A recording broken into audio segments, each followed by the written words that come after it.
Stream Elements said its knockoff is now live. Streaming Teamfight Tactics. Happy New Year party face with a party horn. I'm Hat so and bad at this confetti. game. Party face with a party horn.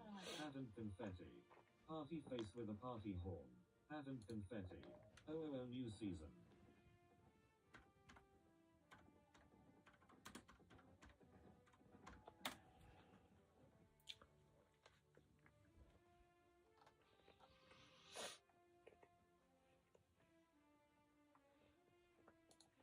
I'm not part of Albion Content Creator program anymore. Our paths with SBI are separate, so code accord is not working. I don't get any benefits like premium, giveaway codes or noble drops, and possible future benefits. Said at Alpha we changed the game to Albion Online. What happened? I was presented with clips, me talking about bots in Albion and how it is frustrating and ruining to each category, which SBI, as I understood, took personally and thinking that I'm hating attacking the game and blame them, which is not the case, because every time I complain about this issue, and if you're a regular viewer, you know it, I say, it is not SBI fault or streamer's fault that we're in a such position, and they just need to remove 24/7 drops. Second clip of me being frustrated with Ambassador Creator program. SBI told me that they are getting some complaints from some creators. In provided clip, I said that SBI close eyes, ignore some creators that should not be in a program because they were boosted via chain rating or other artificial boosting. Like in previous example, they perceived it as attack on a game creator program itself, which can hurt them. But again, it's not the case. In that clip, we're discussing other options, how they can improve content creator program, and we are talking about tiers. But it was represented like this. And last example, which was final straw, and the main reason, as I understood, is drama that creator Big Coco started on his stream 1 year ago by leaking my personal messages on stream when I told him that I don't like the way he treats me, and we need to go separate ways, and just create Albion comments. We had agreement with SBI to not discuss this drama, and after 1 year, I daily get up to 20, 30 messages when you will play with Coco, why you don't play anymore, etc. I silently was timing out, permanently banning people that was trying to rage bait, saying that we don't discuss this topic. But what SBI was not happy about is when I said, quote, I'll better make Soul Benji my best friend on my wedding than I would ever play Albion with Coco together. So people would understand that it is serious and stop asking. For now, I still respect our agreement with SBI and will not Yo, I'm just eating this sandwich real quick. Other creators and do not involve them into this small drama because it do not affect me in these bonuses are just bonuses. But for some people, it's all they have and they need to be in this creator program. I feel betrayed after putting almost 10 years into content creation and protecting Albion as a game in many debates I have, trying to point on the bright side and how good this project is. I still love Albion and will continue playing it. I'm not part of Albion content creator program anymore.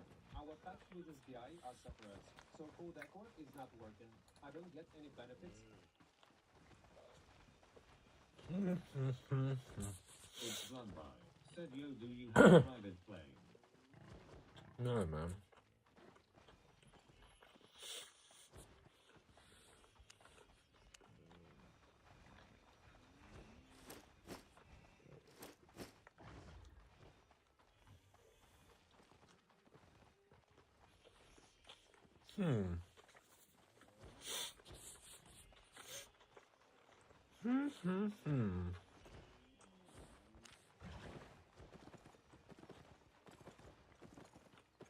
It's done by. Said yo. Yo.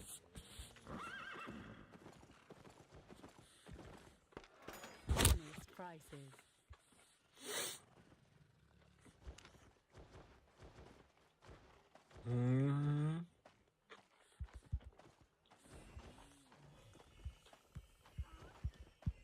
What the fuck? What's going on? It's run by. Said do you own a bank company? Bro, why are you asking the stupidest questions? Come again.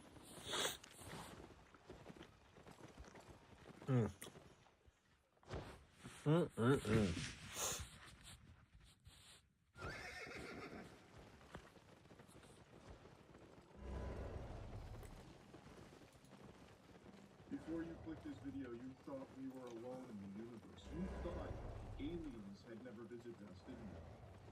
How naive you were. You're lucky you clicked on this, because now I'm going to drag you kicking and screaming into the light of the truth. You won't be able to go back to your previous way of experiencing this life. Because now Pardon? you're going to know, not only are aliens here, Oh, that sandwich was delicious. do stuff to our behinds and our fuckholes. These guys are filthy. And I just learned about a new drop here, specifically on Skinny Bar. So as you know, I keep my finger on the pulse of all kinds of UFO and alien-related releases, It's blood bar. videos that Said start you popping up. helicopter. And YouTube search. No, man, stop asking stupid questions. Extensively covered this, like, exclusively. And the title was New Skinny Bob Footage is Breaking Out. I thought, Skinny Bob? Never even heard of that dumb bastard. What's he doing these days? Who's Skinny Bob? Where's he from? Is he from what is it? So I obviously clicked on it, and it's mainly like a montage of UFO videos that have been like making the rounds recently. And then at the very end, it's Skinny Bob footage. But I'll show you like the first UFO video we cover, and then we gotta talk about Skinny Bob. And we also gotta talk about hiking. You gotta upgrade your hiking. Go to usecheeky.com, get the best soap in the universe. And if you're a big fan of bleach, we got our new Bleach Down to Your Blood Work collab, 4 new scents. We also have deodorant available now too. So the aliens might not be visiting us because you stink, and you can fix that by using cheaper soap. All right, let's get a close-up look at the original video to the right, about 300%. And we're looking at something incredible. Broad daylight sighting of the sport model flying saucer. Looks metallic. It seems to be matching up. I don't see any manipulation. Look how large this craft is. And it's slowly rising. Sport model, right? Started thinking about the luxury model. Holy Toledo.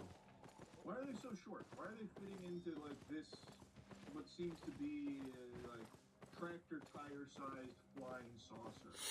Like even I at 5'6" couldn't squeeze my tight pussy into there. What are they doing? And how many are in there? Is it a solo traveler?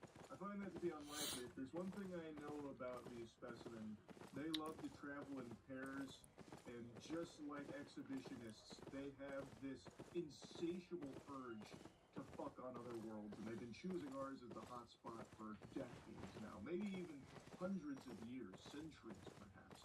So I think there's probably a group of no less than 50 or so aliens in there having just a fucking orgy. Swingers. Because, I mean, why else are they just sitting there stationary? Like, I don't know if it's one guy in exile that they've condemned on this planet. And if they did, why is he just sitting there in the middle of nowhere, around some trees, just doing nothing? They must be busy. Like, I highly doubt they need to get that up close and personal with the fucking trees in order to study them. They have the technology to get here. I'm sure they have the ability to scan the environment and learn about our foliage and our trees without needing to go boots on the ground and hover around them, fucking smelling them. So they must be doing something else with that shit. Yo, Revy, what's good? I'm a little annoyed that they revealed the bow in the fucking original stream, but not releasing it in the update. Well, I mean, from the PvE server there isn't, but the PvE server's never final, so you never know. I'm looking at the actual patch note. So We'll see. I don't think anything's final till it's online. yeah, the test server patch stuff and stuff like that. Everybody's doing that stuff. But I'm hoping the bow gets released. We'll see. It doesn't after revealing it. There must be something it's gonna come later, I guess. I mean, the crystal stuff came in pieces, so Yeah, it could be, and it could be like bow comes in later because we're getting the full set. for leather. Yeah, for leather. You want me to read what the dragon does? The mount? Yeah, the mount. Yeah, you can. Alright, so one, if you get the egg, you're gonna, if it's gonna cost you a little bit, but you're gonna have to feed it mounts. Yeah, I know that much. Yeah. While gliding, it's immune to everything but stun. Okay. And unlike normal gallop, taking damage will not interrupt its glide. Okay, so what's the speed? Huh? What's the speed of it? They don't show that right now. There's nothing we can learn from that then. It's the only part that matters. But it will not be, unless you stun it, it pretty much takes no, you can't stop it from Don't really mean a whole lot, to be honest. we're getting, so now people won't need to run revive on healing steps anymore, because now potions are going to be able to do that. There's a potion that does that now. Yeah, I've seen that. The only thing I didn't know about is the dragon. The mount. Yeah, Other than the basic shit. But it sounds like there's nothing else. The omelet's going to be really good. It depends. For healers, yeah. It's going to be really good with that whole... There's a food that gives you fame. There's a food that increases fame. Yeah, and then there's the food that increases fame, too. That's nuts. But that freaking fish where it gives you healing cast bonuses, that's going to be great for fucking... Yeah, you can go fish it. Go catch them and you won't even need to buy them. Make loads of money.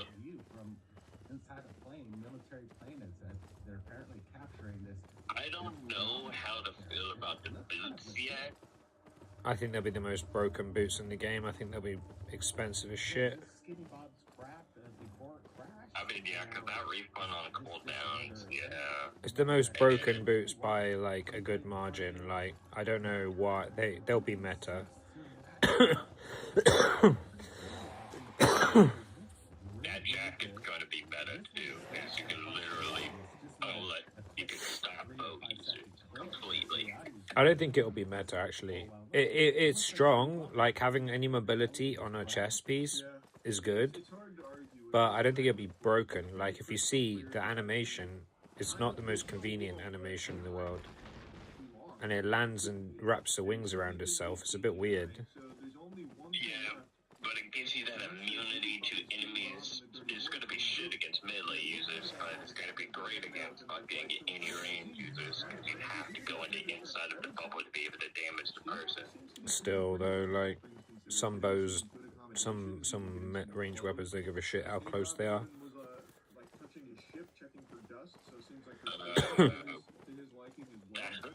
Interesting.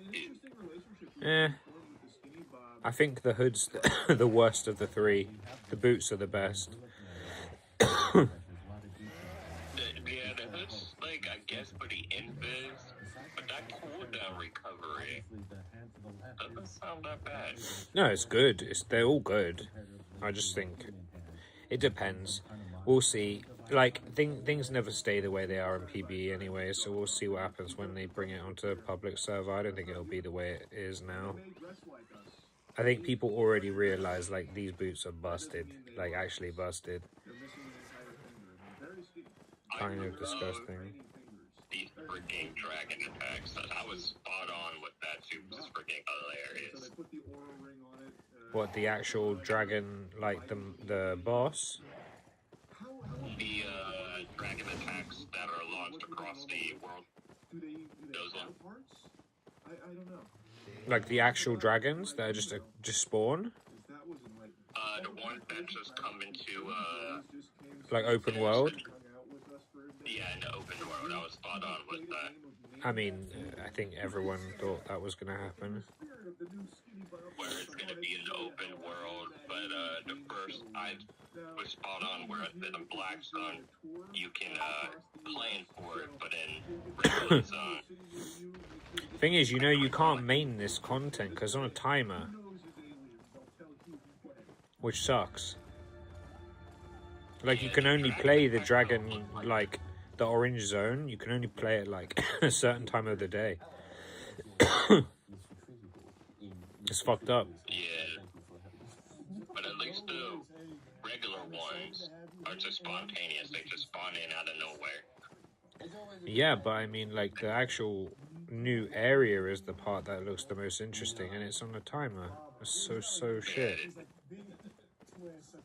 Like, I get why, but I just think come up with a better solution. Why would you lock people out of content? That's so stupid. Is that aliens are real, and one day in my lifetime we'll know for sure. So I've been Yeah, because it's initially locked can only be entered in 30, 60, or 180 minutes, which is a little annoying. And then you have 3 minutes to be ready, or you're screwed. Yeah, I don't know how I feel about that. Tier 6 Abby, let's fucking cook! It has to be tier 7. We want that legendary tier 7 shit. It's true, but I'll take a tier 6 all day, every day. I do like the IP cap. Only in Black Zone. Only IP capped in Black Zone, which is fucking strange. Yeah, the orange and black zone. 20% in orange zone and 35% in black zones. That's fucking crazy. First Black Zone cap.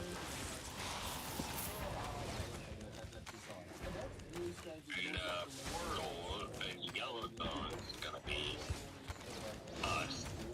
It's gonna be me, you, and the guys who are gonna probably be doing yellow for a little bit. Get used to it. Well, be the orange one, because if you take it from yellow. There's no yellow version of it. It's just that's where you access the orange one. Yeah.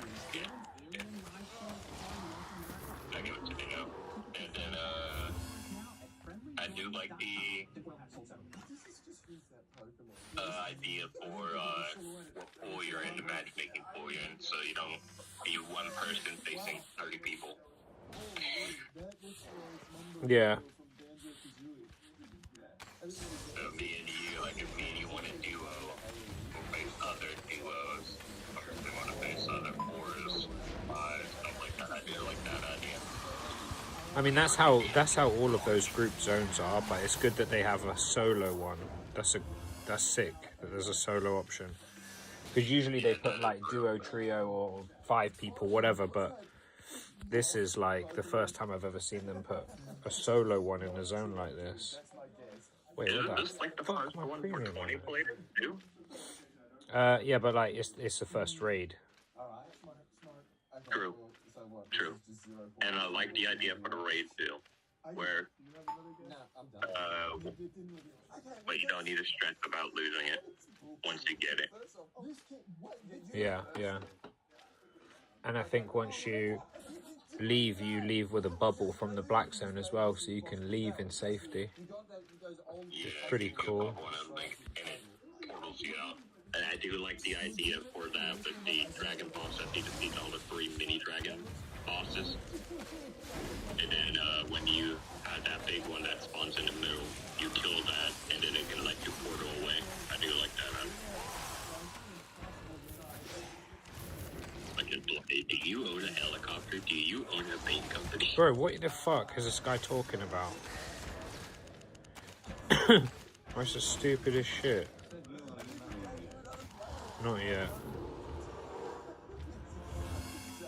I do like the,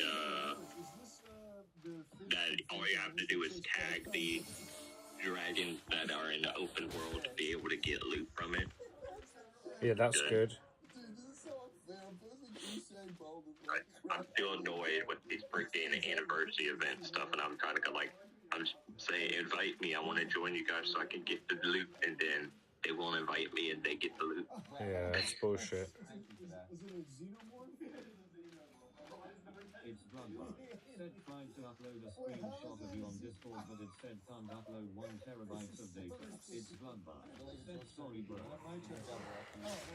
That's the stupidest shit I've ever heard. You just take stuff from queso streams, man. You need to be more original. Come up with your own insults. It's wild.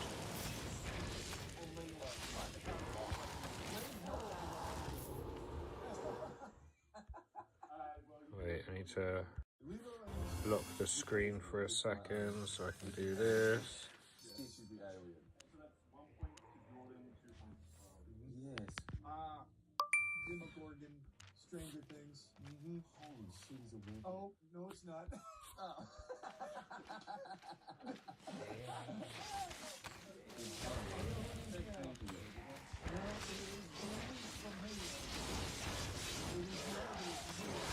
What's your opinion on the resource guarding changes? What do you mean? How now they spawn in tier 6 regions and outlets instead of around resource hotspot? Who fucking knows? Don't really have an opinion on it. A lot of people are saying this is great because now you don't have to have one of those like little, you know, the hotspots of like metal and stuff like that to show up. Now they just can spawn in the map and you can get them. People, there's a huge problem right now in Albion there where they've like nerfed the loot in off-peak hours and buffed it in peak hours, and they've put loads of people out of the game. But I think they'll revert it because they're getting so much pushback, it's ridiculous. Like, everyone's going mad on the Reddit and the forums, they're all losing their fucking minds. They're like, bruh, I play my content at my time because that's when I'm off work. Now I can't play the game without, you know, I don't get anything for it. Like, fuck you. You know, that's a very fair criticism. That's fucking insane. Put hours and hours and weeks into a game and then they just nerf your entire playing hours. It's fucked. I like that too. Animal growth have now been standardized across Player Islands and the Outlands. Well, that's good. If you're into the pet trade. I guess. The UK country, what's my opinion on it? The country I live in. Could be better. Could be worse. Was this one you or me? Oh, this is Oh, that's easy. That's Let's see here. I do like the idea for the PvE in blue and yellow zone. If you're in if you get knocked down in PvE, you can teleport straight back to it region's entrance. I mean, stops people from getting taken hostage. Yeah. Because sometimes people hate on people and they'll bully them. They get knocked and they'll just keep killing them over and over again, and they'll never let them move, and they're just stuck there forever. No more hostaging, which is good, I guess. They should have done that a long time ago. Yeah. This is something good for you. Mobile, ground target, and auto targeted spells can now automatically select the preview target when no target is currently selected. I mean, it's not that big. This fucking video is still playing, my god. And they lower the aggression of resource loss. Thank God. Because those could get annoying when you're trying to ride around in freaking mist and abbeys. I mean, not abbeys, but mist. Yeah, it's true. Find an abbey. Then they whack you before you can go in. Bruh, I'm being mad risky right now. I want to try and take the middle room before I go over there. 2 minutes. Said Yo Alpha, can you stop talking about It's doable. Albion Online, please? Oh, fuck. No. Why would he stop talking about the game we're streaming? Say the craziest shit.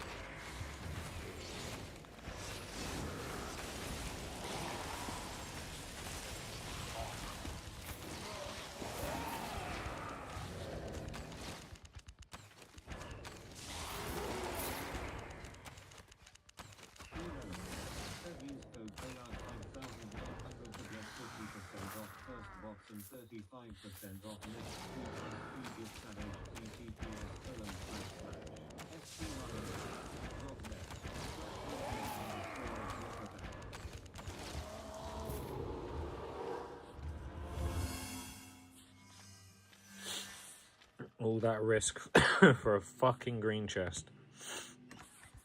Okay, here's something. I don't know if this was an issue for you. Fixed issue where manually target ground spells could cast at a nearby auto target instead of the intended location. When previous spell target was disabled. Is that an issue for you? Not sure. If a previous target was disabled? So if you're running the, like, you know, the preview spell target was disabled, you know, when you can preview before putting the spell on somebody. Well, yeah, but Disabled it. I don't know.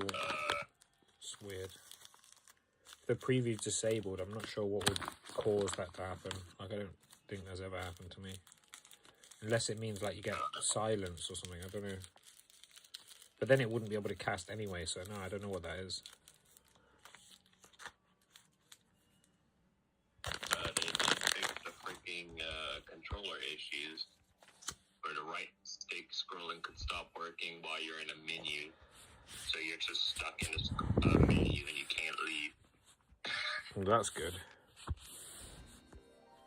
And they fixed the Xbox mouse scrolling if you're using a mouse. Scrolling issue, which was excessively slow.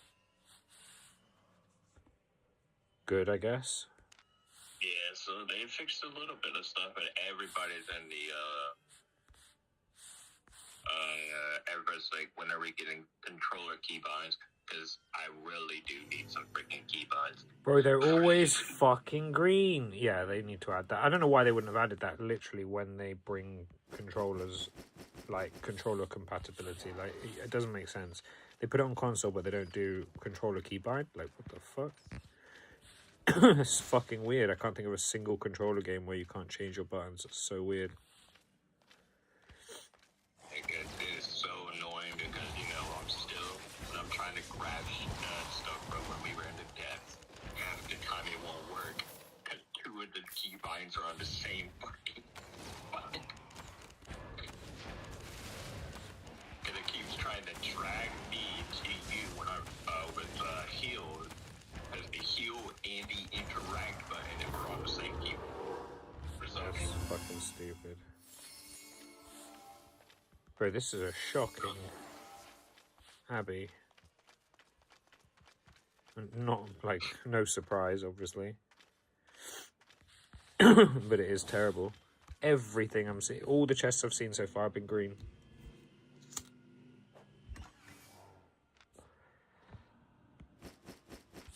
Bro, give me one. The fuck? What's this shit?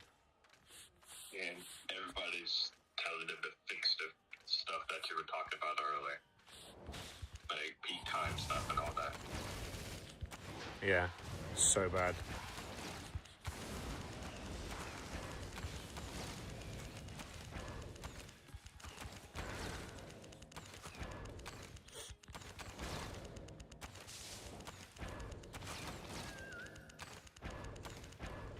It's run by. There's no way the full street. Bro, I play mobile. Why do you ask dumb shit you know the answer to? Blue boss chest. And it's crap.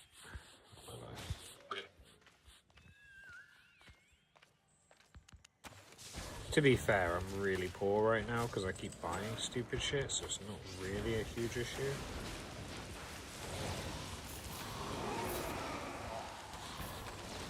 People are interested in the raid where if you're doing a 10-person low man of the raid, right? Do you still get the 20-man raid? Because that's supposed to be a 20-man raid.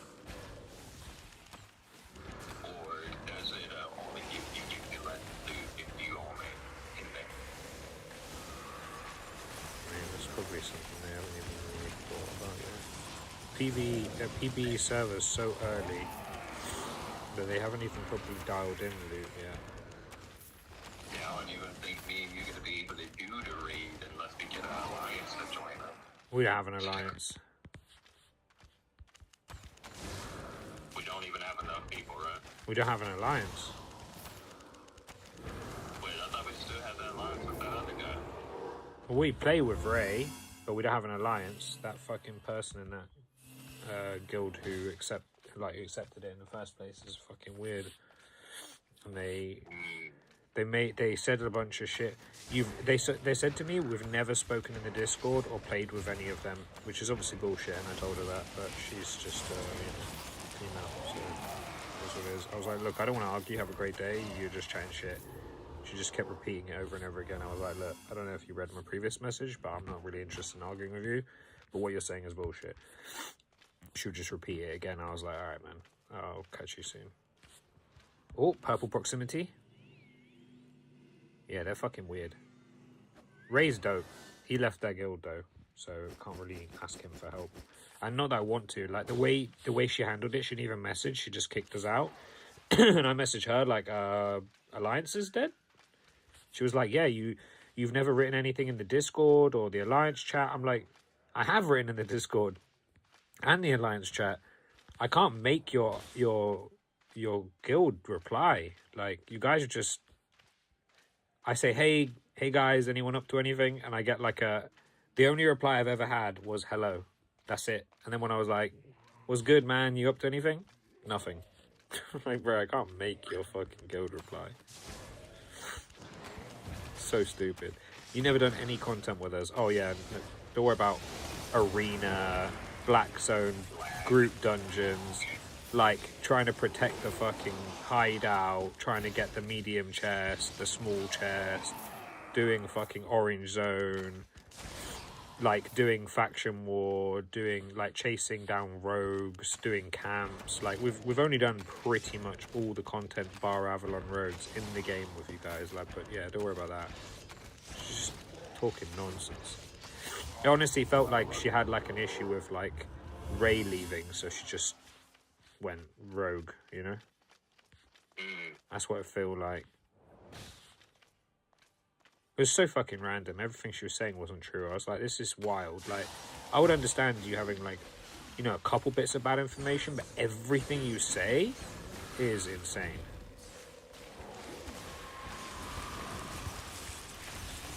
Oh yeah, people are saying healing sense is gonna be dominant in there because they will have a healing debuff like in Corrupted Dungeon. We'll see about that though. I'm not sure if that will stick. Well, solo content. We'll see for a fact. Ooh, fuck. Fucking hell, bro. I got caught between like all the ice. Rip.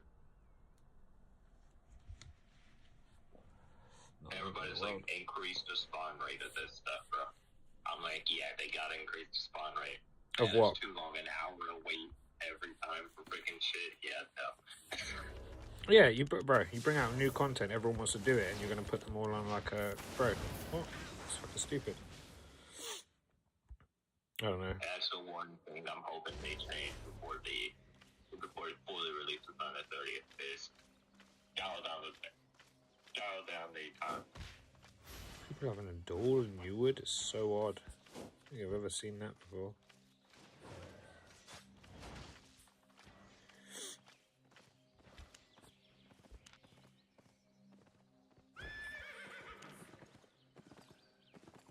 I've been loving that donkey. I've been using it more.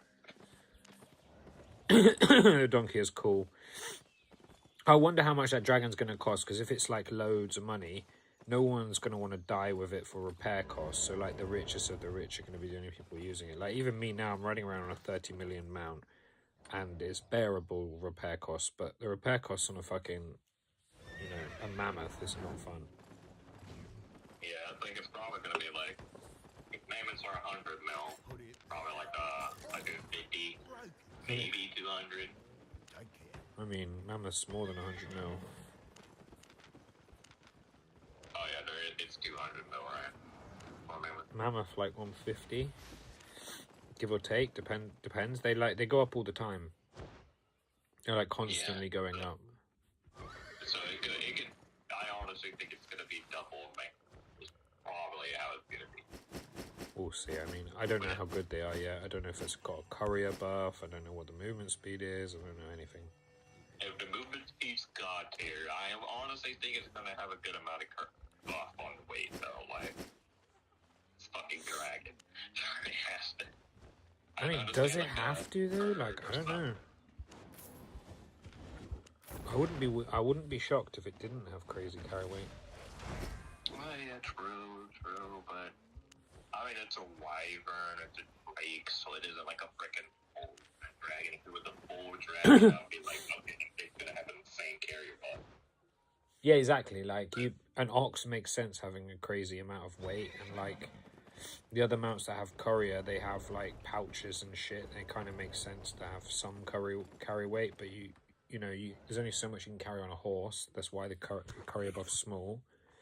You have like a massive fucking lizard. It makes sense why that would have courier weight, because it's not flying, it's walking around on the floor. But a dragon, I mean, I think notoriously dragons don't carry. If they use their hands, they can pick shit up, you know. But you don't see a dragon like carrying stuff, like not physically carrying stuff, but you don't see like a big pouch. Carrying stuff, but dragons, like, because certain dragons, like from D&D or D&D aspect, certain of them do carry shit on their back, but a drake, like smaller form dragons, they don't. You've seen the mount though. The mount's like, it's a fucking baby. It's nothing. Yeah, honestly, I could see one of its abilities being it spews fire. I mean, maybe, yeah. I'll be shocked if it doesn't, because I mean, it's a little freaking dragon. It's true. Like the nightmare, well, what's it called? The Morgana horse. That shit goes for a bit and leaves like a trail of fire behind it. You know, gets movement speed and a trail of fire behind it. I'll be shocked if it doesn't have something like that. Like a little boost in movement speed with some trail of fire, or the opposite, like it spits a row of fire in front of it, and while it runs on that row it gets movement speed, or something interesting. Yeah, or the, what you call it, the basilisk or whatever, the thing that shoots the poison shit out of its mouth. Do you see it doing like something like that? So it's just like a big fireball that just shoots out of its mouth instead of a cone of fire. Honestly, anything. It would just be such a letdown if it didn't do much special, because I could understand the justification of why it would be fast, but just judging on the look of it, because it should be the fastest if some of the other fastest also fly. You know, like the owl and shit, they're very quick, so you could easily justify it being the fastest, but I don't look at it like this is the most nimble, fast mount. Like when I look at it, that's not what I'm like assuming. So I just hope they don't make it like really shit, because there's a world where they give it like a bunch of like battle like stuff, you know, and make it more of like a faction war mount. You know, like the boar that I have, where it's like, you know, you can jump off and heal a group. You can jump off and like light a group on fire. Or like a golem, the prestige warfare and stuff like that. Yeah, it just has like 3 skills that do like a utility, a damage, and like a defense. Because I can see a world where they do that, and I think that would be such a letdown, because that just pivots it into like a few people's content. Everyone else is just not going to give a shit. Yeah, like, I could see it being really slow because it does crawl, but then eventually it'll start laughing and it flies. Like, it's slow when it's on its feet, but when it flies, it's fast. But yeah, maybe it has like stupidly low move speed and really high gallop speed. yeah, that's what I think. It's probably going to be like stupidly low movement speed and then stupid high gallop, because it's immune to everything but stun. That means it's just like, hopefully it's quick, because if it is quick, then it would be and it has courier, then it would be a good mount for like mists and shit, because you're not getting stunned by mobs, you're just getting hit by like you would be able to ignore aggro like you can on the basilisk and shit, which is cool. Yeah. And something else I would think would be interesting is one of the abilities is it doing like what the dragons do when they showed on the screen, where it just dive bombs and then hits the ground and does like a big fiery explosion when it hits the ground. Maybe that's something you might do. If it's in gallop mode, you can dive bomb and slam it back down. Yeah, I mean, like, to be honest, in an ideal world, I think it'd be cool if it has slow movement speed, has 2-second gallop, and then when it gallops, it goes like 140, which would be like dumb quick, like 3% quicker than mine, which is like one of the quickest mounts in the game. Maybe even like 142, just a little pinch more, 5% faster, and then has like a 200 to 300 courier buff and an ability that makes it like either. I don't really need a damaging ability, that's the thing. Like, I would rather it had like something where like at least has a mobility option. Like the thing I said before, if you can shoot a line of fire in a straight line, and while you're on that line, you get movement speed like a Nocturne Q, that would be cool. That would be good. Or do what it does with the chest piece. The dragon chest piece plants on kind of immunity for a few seconds. So Yeah, but I don't want to be stuck in place whenever I do it. Because you're like locked in position when you do that shit. I don't want to be locked in position. I want it to be like fluid if it's a mount. It's the last thing I want is to be stuck in one place. But I do think it'll be like this update looks interesting. I'm just hoping we get more. Obviously, it was the crystal update. Obviously, we'll mention before. I don't know if it's obvious that we will. I just hope we will. Because I think it's such a letdown if they don't. It just feels like a half update. It doesn't feel finished. I feel like there's a lot of opportunity. Like, you bring a massive epic thing. It's the first raid. It's dragons. There's all this hype. And then you only bring one armor set and no weapons? That's fucking weird. Like, you could easily make a dragon weapon for every category plus every armor. It doesn't make sense that, like, I just don't understand why you wouldn't. It does feel like half baked. Like there must be like more dragons maybe coming for each set, like Isis or. That would be cool if they just kept adding new raid bosses and they give them all a different. Oh shit, there's a bloke here. I didn't even see him. Yeah, everybody has their own set. Like Ice could be for the heavy class, or Earth would be more for the heavy class. Yeah, exactly, yeah. Just bring a different theme for each. Yeah, I just realised, I think I just maxed... Oh, I did, I just 100'd these leather boots. We can change leather boots when we go back. Sick. Electric could be, or like lightning, thunder could be for the wizard. Stuff like that. They each have their own thing. Yeah. Like fire, medium, and maybe... I mean, they have fire and ice already in the game, so maybe you do like fire, ice, and like... I'm not sure what the third one would be, to be honest. What's the obvious choice? Earth is the easiest because that just feels heavy. Like stone or metal. Nah, but that's not already like a theme though. I feel like they should put like things that are already in, like a curse type of dead one, or like a naturey one, or you know, like a holy one. The holy one, I honestly think fit really well with like, because in D&D, gold dragons or the platinum line of dragons are the holy. They're the ones that are good. So gold dragons could be the boom right there, holy, like the holy stat. But I mean, like I think there should only be like 3, and they should be dictating the armor type.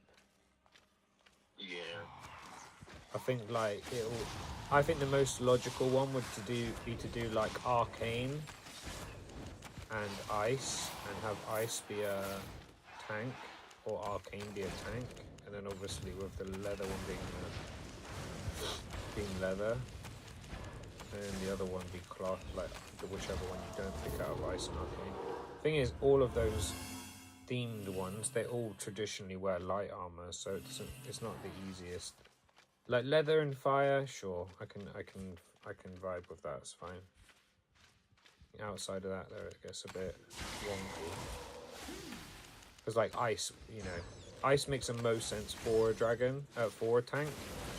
Like, in most games, you have, like, ice-based tanks. Even in, like, League, you know, you've got, like, Frozen Mallet and all this shit. They're all, like, tanky, you know? Horn, you have, I mean, Orange Fire. Never mind, he's black, but you have, Just like Braum and Volley, and like you have the ice theme lends, it's like hard, right? Ice is like hard, so it lends itself towards like tankier type of vibe. Black Ice, like something like that. Like, But the thing is, it doesn't in this game. That's the thing. In this game, all of those staffs are light because they're all magic users, you know? Like in this game, the closest one is actually like Arcane, because Arcane actually do play tank. Not all of them, but there are Arcane tanks. but I honestly do think Nature Dragon should be Maybe, yeah. like a Nature Swamp or That's also a tankier one though. Like that's like, you know, you see my nature staff, that's pretty fucking tanky. That's like one of the tankier ones as well. Draco Lich, so Dragon Lich, Skeleton Dragon. Yeah. Cursed Dragon would be cool. Go with the best dragon. Or it's just like freaking in general, it's just like the dragon that has like onyx or iron. Or I really hope they do this in general.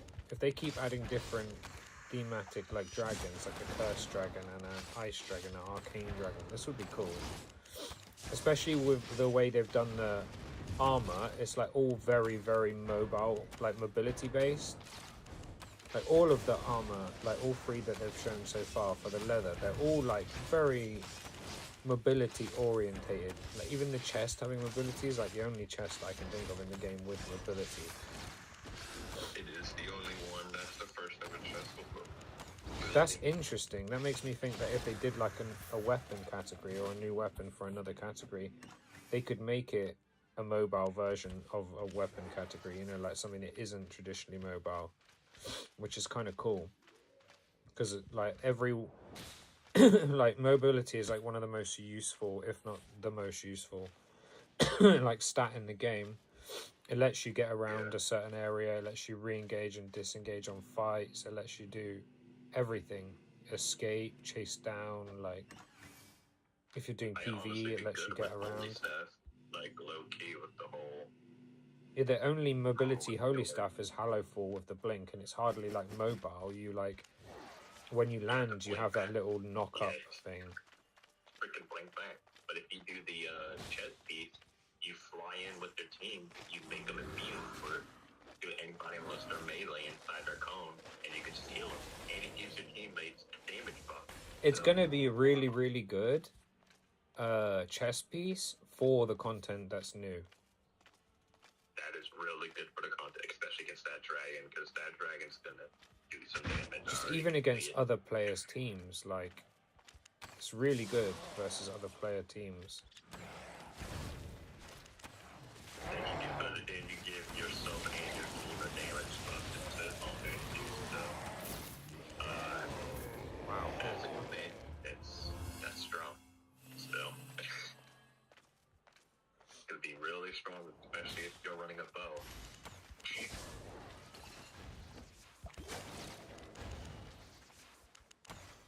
What else? Yeah. Like, I'm intrigued with this update. I am intrigued. I'm glad there's more solo content because I hate having to go into areas that are more than solo sometimes. I'm just hoping they change the peak hour thing. That's the only thing I want them to really fix. Dirty fucking bitch. This guy got fucking... He has undead, I think. Bro, that's so fucked. He had undead cape. So he just vanished and kept fighting me. I should have fucking blinked out when I realized. I'm pretty sure he had undead. Let me check. I think that was undead. No, it wasn't. That was just his... Oh, he had assassins and Deathgiver. So he has, like, stealth on stealth. And he has tenacity shoes. 3 forms of stealth. What a scumbag. Be even more hilarious if he was running the stealth cape too. So he has force.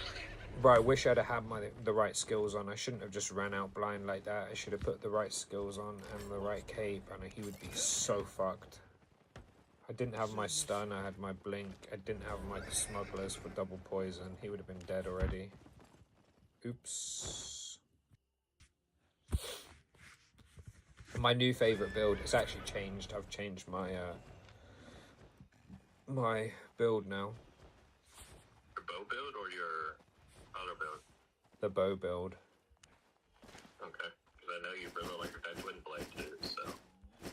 With that, I think I'll stick with the same shit. I don't think I'm going to change that. I think that's better as it is. I've been enjoying that black, monk staff thing. The monk staff. I've been enjoying that. It's pretty cracked. I'm like, bro, this thing gets freaking the amount of damage resistance you get from Yeah, not even damage resistance. You just remove their damage. You're just sitting there like, I'm tanking all your damage and you can't kill me. You just make them start tickling. Yeah, there's no damage resistance. It's just damage debuff. Damage debuff. And I'm just sitting there just going like, ow. Stop, you damn mosquito. Stop biting my arm. Actually really good. Like, it's way better than I thought it would be. I thought it would have been bad too. People say it's trash in PvE, but then after seeing you run it and I'm running, I'm like, it's not actually that bad in PvE. Yeah, I don't think it's that bad. I think it's alright. Shit, do I run Royal Shoes? What's the skill on? What's this? Royal, Spectre, and then Mist. Which one's the shittiest Did you do one? Mistwalker yet? Have you already done Mistwalker? No. I got 3 left. Yeah, I'm gonna do Royal. Might as well get the shittiest ones out first. I don't really like it, but I'm running the cooldown ability, so it's meh. It's whatever. Okay. Did you ever do your Royal Cowl as well? Royal Cowl. Oh, I don't think so. My light stuff is the headpieces. I think it's like 60 maybe? 74. I know a lot of people run Scholar Cowl. I know that much. Not Scholar. Is it Scholar? The one that gives energy. No, not Scholar. The other one, the one that breathes fire. Mages. There you go. I have that at 100, and I have Purity at 100, and I have Scholar 100, Mages 100, Fiend 100, Cultist 100, Purity 100. I just need to do the Face Scale, Cowl, and Cleric, and Scholars, and the other one, whatever the fuck, what's this thing called again? Oh yeah, Druid. But I also have these heavy chest pieces. Where are they? Yeah, I have, what, 1, 2, 3, 4, 5 of them. And the next one's on 58. And we're going to add some points in now. We have 515. You know one that I've been 64. no weapon I've actually been enjoying too? What? The Dawn Pierce? Whatever the spear, the Dawn Spear. Daybreaker. Is it Daybreaker or Daybreaker. Is that what it's called? I forget which one. I get them. I get that and the sword muddled up. The names. I know Dawnbreaker is the sword, right? Ronaldo should have won the World Cup. What? No, he shouldn't. It's not a one-player game. But yeah, the spear, I'm forgetting what it is. But that spear, I've been enjoying that. Daybreaker, yeah. And I've been enjoying it, especially in CDZ content. It's a good weapon. It's a really good weapon. It's one of the better weapons in the game. I mean, spears in general, they can do everything and they're mobile. And that's one of the 2 that are really mobile. But I kind of prefer the normal one. especially for you, you'd get more value out of the normal one because you don't really know what to purge and when to purge it. So you'd be better off running the normal one, getting less cooldown on your blink and getting a knock up, more damage. That is true. I've been playing I was playing the normal spiller for a while because remember that's the one that you told me to run with Merc Jacket. It's just a farm of health. Yeah, I mean one W and Merc Jack proc and you're back to like full health because stabs in front like so many times. Just press one button instead of like some weapons struggle to do 7 forms of damage in the duration of a Merc Jacket. But that one is just one button. It's easy. Is there anyone like Jarvan's ult? Jarvan's ult, what, like just jumps onto them? Jumps onto them and makes that big cage. The cage, no. But there's ones that there's a spear that jumps onto them and stuns in a duration in a circle, and then it increases the attack speed and shit and the range. It becomes like it's like a ranged ability. Okay. Not a ranged ability. You know, like with the spears, you can run it as melee or you can run it as ranged. Yeah. Because the first ability, there's one that does like it turns the auto attacks ranged. Yeah. I know the one you're talking about. Yeah. So this spear, the ultimate, is catered towards that style of play where like you jump and in a circle you stun like the mace ultimate, but when you do that you get like another form of increased range and attack speed. So you basically just start slinging shitloads of spears at them. It's quite fun. It's the one that looks like Poseidon's one, you know, the trident one. Oh, the trident one. Okay, I might have to run that. It's fun. Like sometimes when you fight it and they know what they're doing, it can be a fucking nightmare to fight against. It's really fucking strong when you in the right hands. It does so much damage. But it's I'm auto still attack trying to based. find So. my close range like weapon. I like the Oath Keepers. They are dog shit. I watched someone play them earlier and he's really good at the game and he went on and on and on about how shit they are and I was like, Jesus, I need to send this to Revy. I forgot to send it to you. But yeah, so I still enjoy them. Yeah. I mean, like, they're more for a group. I just don't think they're good at all if you're on your own. Like, you read it, like, I'm getting sustain and a fat shield, but the sustain's trivial and the shield is, like, not enough of an ability for an ultimate. It's just not enough. In a group, it's good, because you're giving that shield to everyone, you know?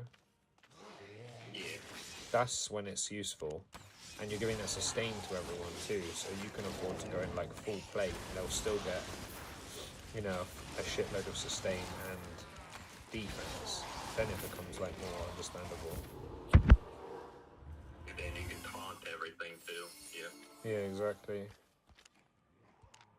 But I'm trying to find my close range solo content. It's a tie between the black and the freaking damn, I'm scared the name of it. I think that monk staff's a really fun one to use. The battle axe, the one-handed. The one-handed, I think it's the one-handed. The battle axe is an amazing weapon. Everyone in the game should know how to play that weapon. It's so good. I think it's the battle axe, but right now, for a fact, it is the black.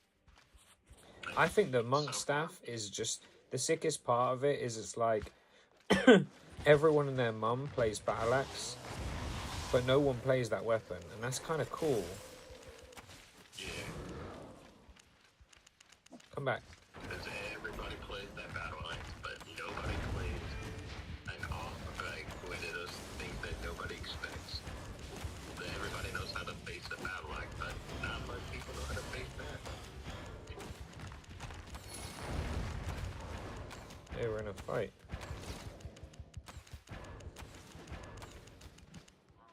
Fuck off.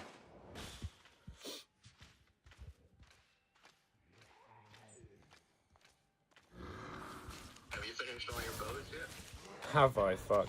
Weapons take so long, and because I change weapon more than I change armor, like this build, or at least a version of it, is my favorite on armor.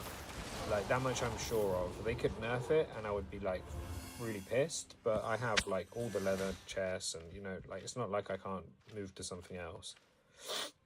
But I'm in love with soldier armor, and this is one of my favorite headpieces, and the other one I run on this is also one of my favorite headpieces.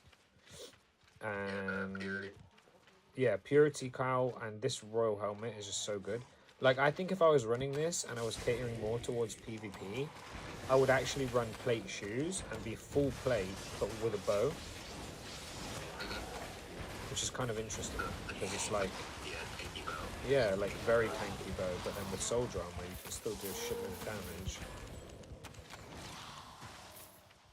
Kind of interesting, I don't know.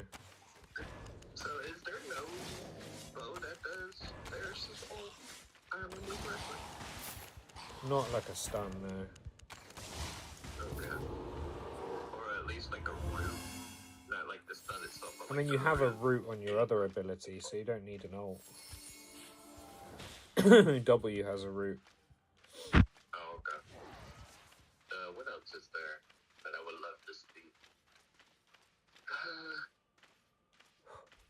I do like the Samira dual bow, dual crossbow thing. They're a bit, I mean, I like the idea of them, and I get that everyone's convinced they have good damage and all this shit, but I just don't feel it. I'm not feeling good damage when I'm playing that weapon. I like the fact that they're tanky when they dash, that's cool. You get resistances, that's cool. But I don't feel the damage, and I'm probably playing it wrong, or I'm doing something not right, but I just don't see it. I love the idea of the weapon. I wish I enjoyed it. I just don't enjoy it.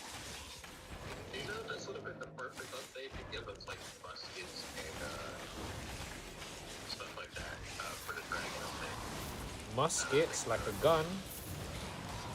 Yeah, like a musket or one of the like musket pistols, you know. Why would that be? I've never seen a gun shot at a dragon before. No, the reason why is because they live in, they live around like volcanoes and stuff like that, so gunpowder. It would have been not that bad of an idea. I mean, fire-related weapons that aren't fire staffs would be kind of cool. But I don't know about gunpowder. I don't think guns in this game is really a good idea at all.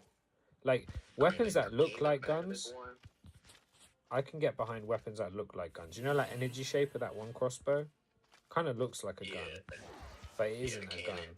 Yeah, it's like a cannon that stores Avalonian energy. Like, I can understand that.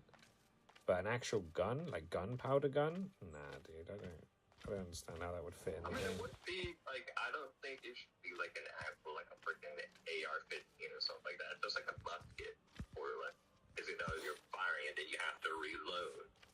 Stuff like that.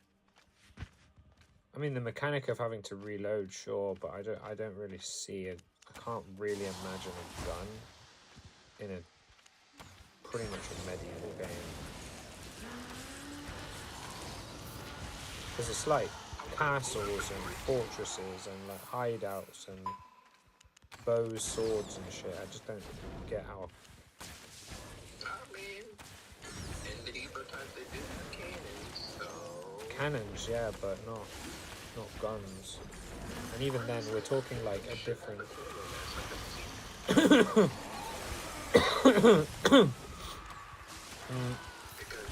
like, the siege, like, how the battle went, like, that battle ballista. Yeah, I mean, the mounts have them, but they're like huge, you know? It's like a big time gap between a cannon and a handheld one. Like, we should at least have the cannon on us. Like, if we ever get ship warfare... Oh, it'd be so good, for sure. Yeah, that I can understand, because it's much bigger and on a boat. And we're gonna get cannons on that, and then that's probably when they will add, like, muskets and flip-flops. Pirates. pirate update would be kind of cool. That would be really cool. And then if you're near like the water areas, that's where you can get just like how they're tracking a big kind of like the drawing that's supply on the map. Water areas, you're in like a water area. Pirates can come and raid the area like how the bands. Yeah. Or you could have your ship raided by the players. That would be kind of cool. Yeah, then pirates can come raid your area, and then you have to defend your area, and then you defend it, and drop a map, and you go to their pirate cave, and you get like a big oil cave. That'd be cool. It'd be cool if there was areas on the map that people don't know as well. Maybe areas that change daily or weekly or something like that. Like where you don't have a map for it, you know. The map's just like Fog of War until you move to the area. You go through certain places. Cool. And then, like, finding the unknown would be really good on Albion. That would be because Albion's already a great game, but I want to have something that's unknown. Fog of War. You're traveling in the sea. Maybe there's this big island that nobody knows about. Yeah, exactly. And then just people would eventually know, so you just have to change it every now and again, mix it up. Even if it was like a somewhat small area, it'd be kind of cool, you know? You just have an area that's like, the whole point of it is like floating islands and they just drift away and new ones drift in. That's just kind of cool. Yeah, that would be really cool. So that's what they should have done with the like flying island stuff, instead of it being portals that just stay there and they do 30 minutes. The portals rotate out and have different maps and stuff with the floating island. Yeah. That would have been pretty cool. They definitely could have done it like that, to be fair. And then maybe that's how you have to have like a flying mount to get up there, or like a flying ship, something. Because we're in a medieval age, so I can see a flying ship. Flying mount for sure. It would have given more purpose to a dragon. Give a real good purpose for the dragons, the owls, the bats. Yeah. And the only way how you can get up there is first through a flying mountain. And then you have to put a portal there. You need to portal up yourself. Maybe there's like, honestly, this would have been great if they did it where your guild area can have a portal there that you set up, and you will see the timer of when the portal comes in, and you can just portal there, but you can also fly there. I wonder if But if this... you portal there, it's on the timer. But the flying is endless. Like, you can go there at any time they're flying. Auto fly, like fucking wow. Oh, this guy's actually gonna fight me. That's fun.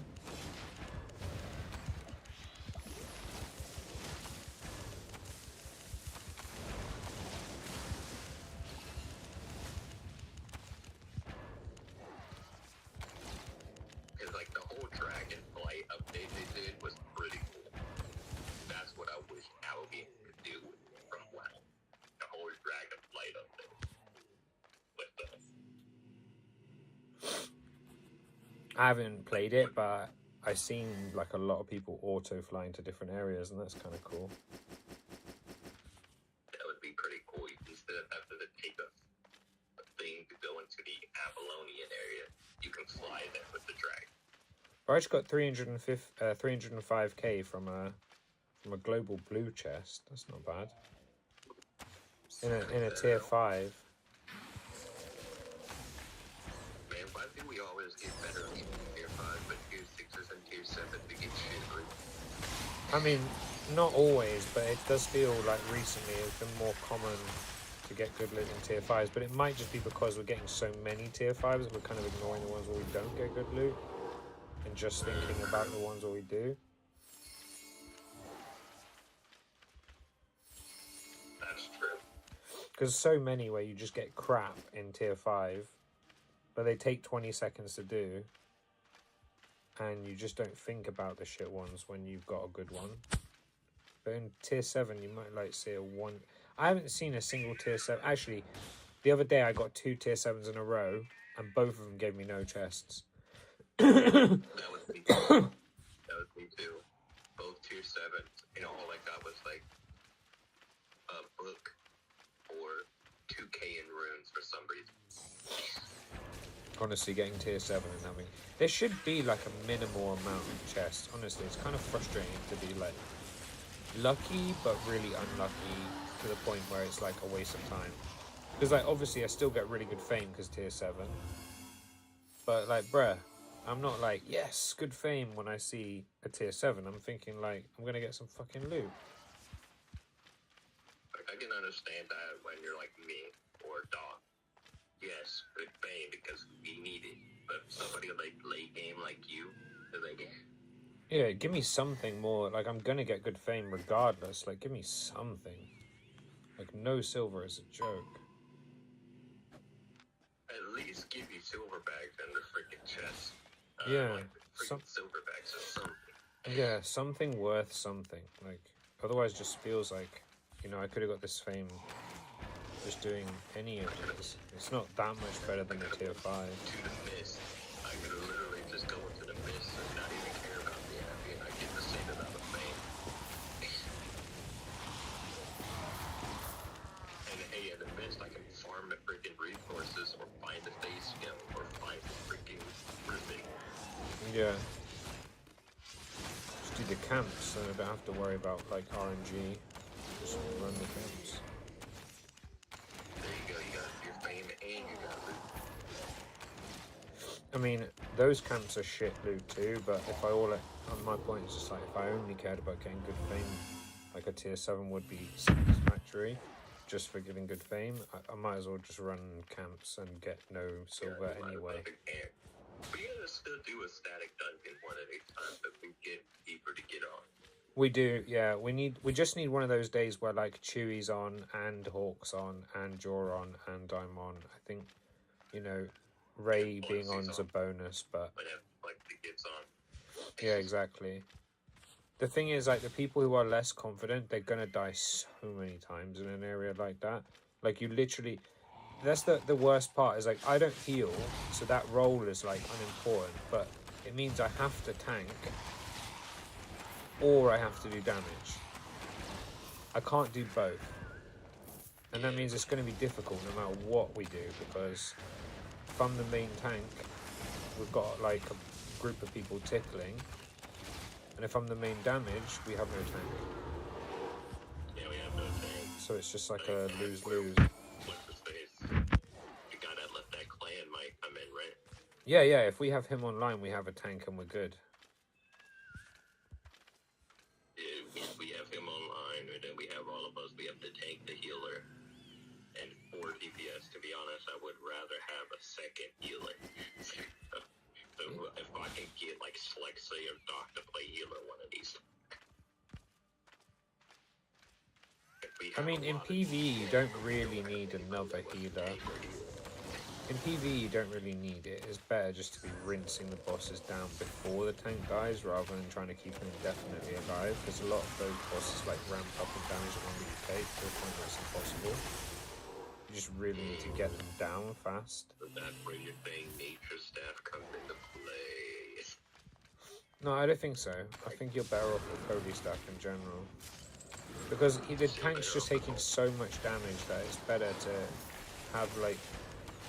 Holy Staff works in a way where it's got, like, loads of oh shit buttons. Like, they're low, you press burst heal. They're low, you press burst... There's no oh shit button on a nature staff. It's like, you have to constantly keep your heals up, otherwise you're just not doing your job. True. So I would have to. Like, sometimes the tank is gonna take a bunch of burst damage from a boss.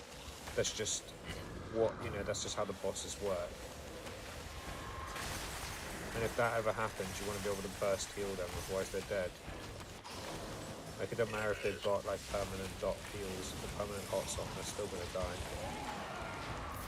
To be honest, instead of running full game, if we do a static dungeon, I might honestly run at least the sacred pulse to give us heals and damage a little bit from me. My god. Or smite and keep In a static, no, you need full heal. Fuck smite. You don't need damage on a I'm healer. gonna go Oathkeeper. There we go. In like a static, you just need a tank who's good enough to taunt in the right direction and keep the threat up without dying. Dodge the stuff he needs to dodge and keep the damage pointing away from the rest of your group. You need a healer who can keep the tank alive, and if one of the other people take like a random skill from a boss, because sometimes, you know, with or without threat, they'll just fire a skill at a random player. If you have someone who can keep the healer alive, the tank alive, and then occasionally heal like someone they need it, then everyone else just needs to do shitloads of damage. Ideally, one of those people, or more than one of those people, but at least one of those people has a skill that reduces resistances, and then you're sweet. Do you think that chest piece is gonna be really freaking good in static dungeons too? No, not really. I mean, if you have an organized group, it's good in anything because it can help the group defensively, but who would wear it? Like, I'd rather have my tank wearing heavy, and then if he's not wearing it, then who's going to jump in and give a defensive? Like, why would you need that? I think it works better for like PvP content, because there's stuff that happens in PvP. Wouldn't it be bad on, like, say, isn't there like a staff that wants you to jump in with its ult, like the holy staff that wants to jump in to give you heals and damage resist, right?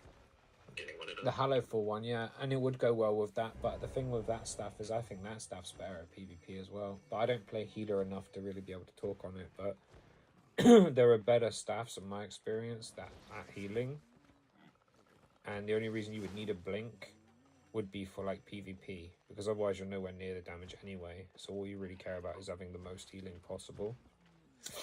So if it's like you want that chest piece so that you have an ability to synergize with another chest piece or another weapon that has a blink, it's for PvP purposes, not for PvE. That is true, that is true.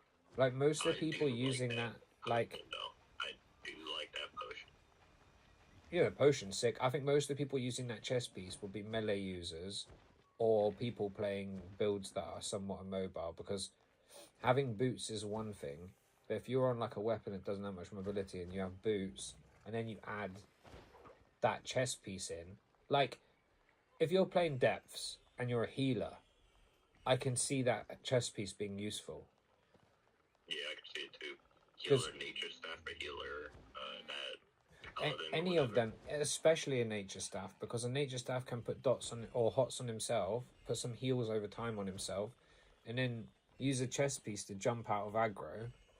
Anyone who's ranged is not doing anything because of the skill, and then by the time the melee get there, the hots should have done at least some of their work. I think the healers might get use out of that, or like a melee, like a dagger, which is already really mobile. Bear call.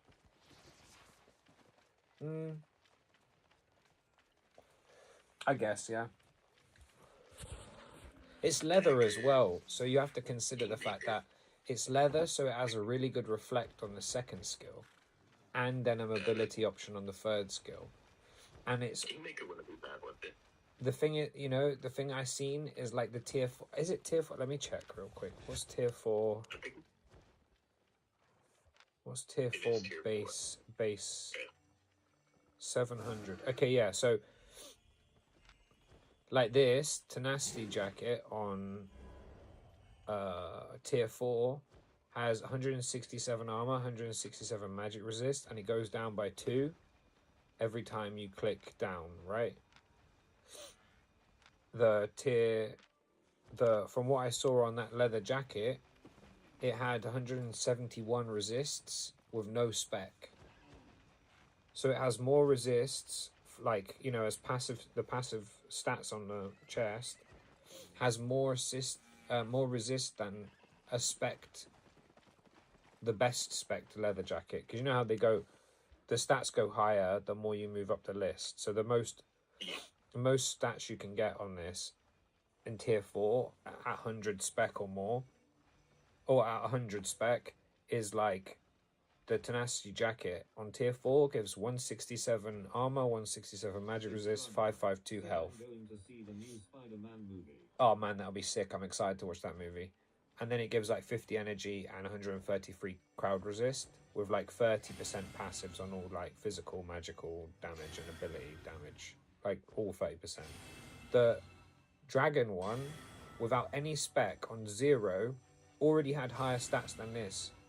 Like the resists were, you know, they go up by 2, right? So like Mistwalker's 165 and then Tenacity's 167.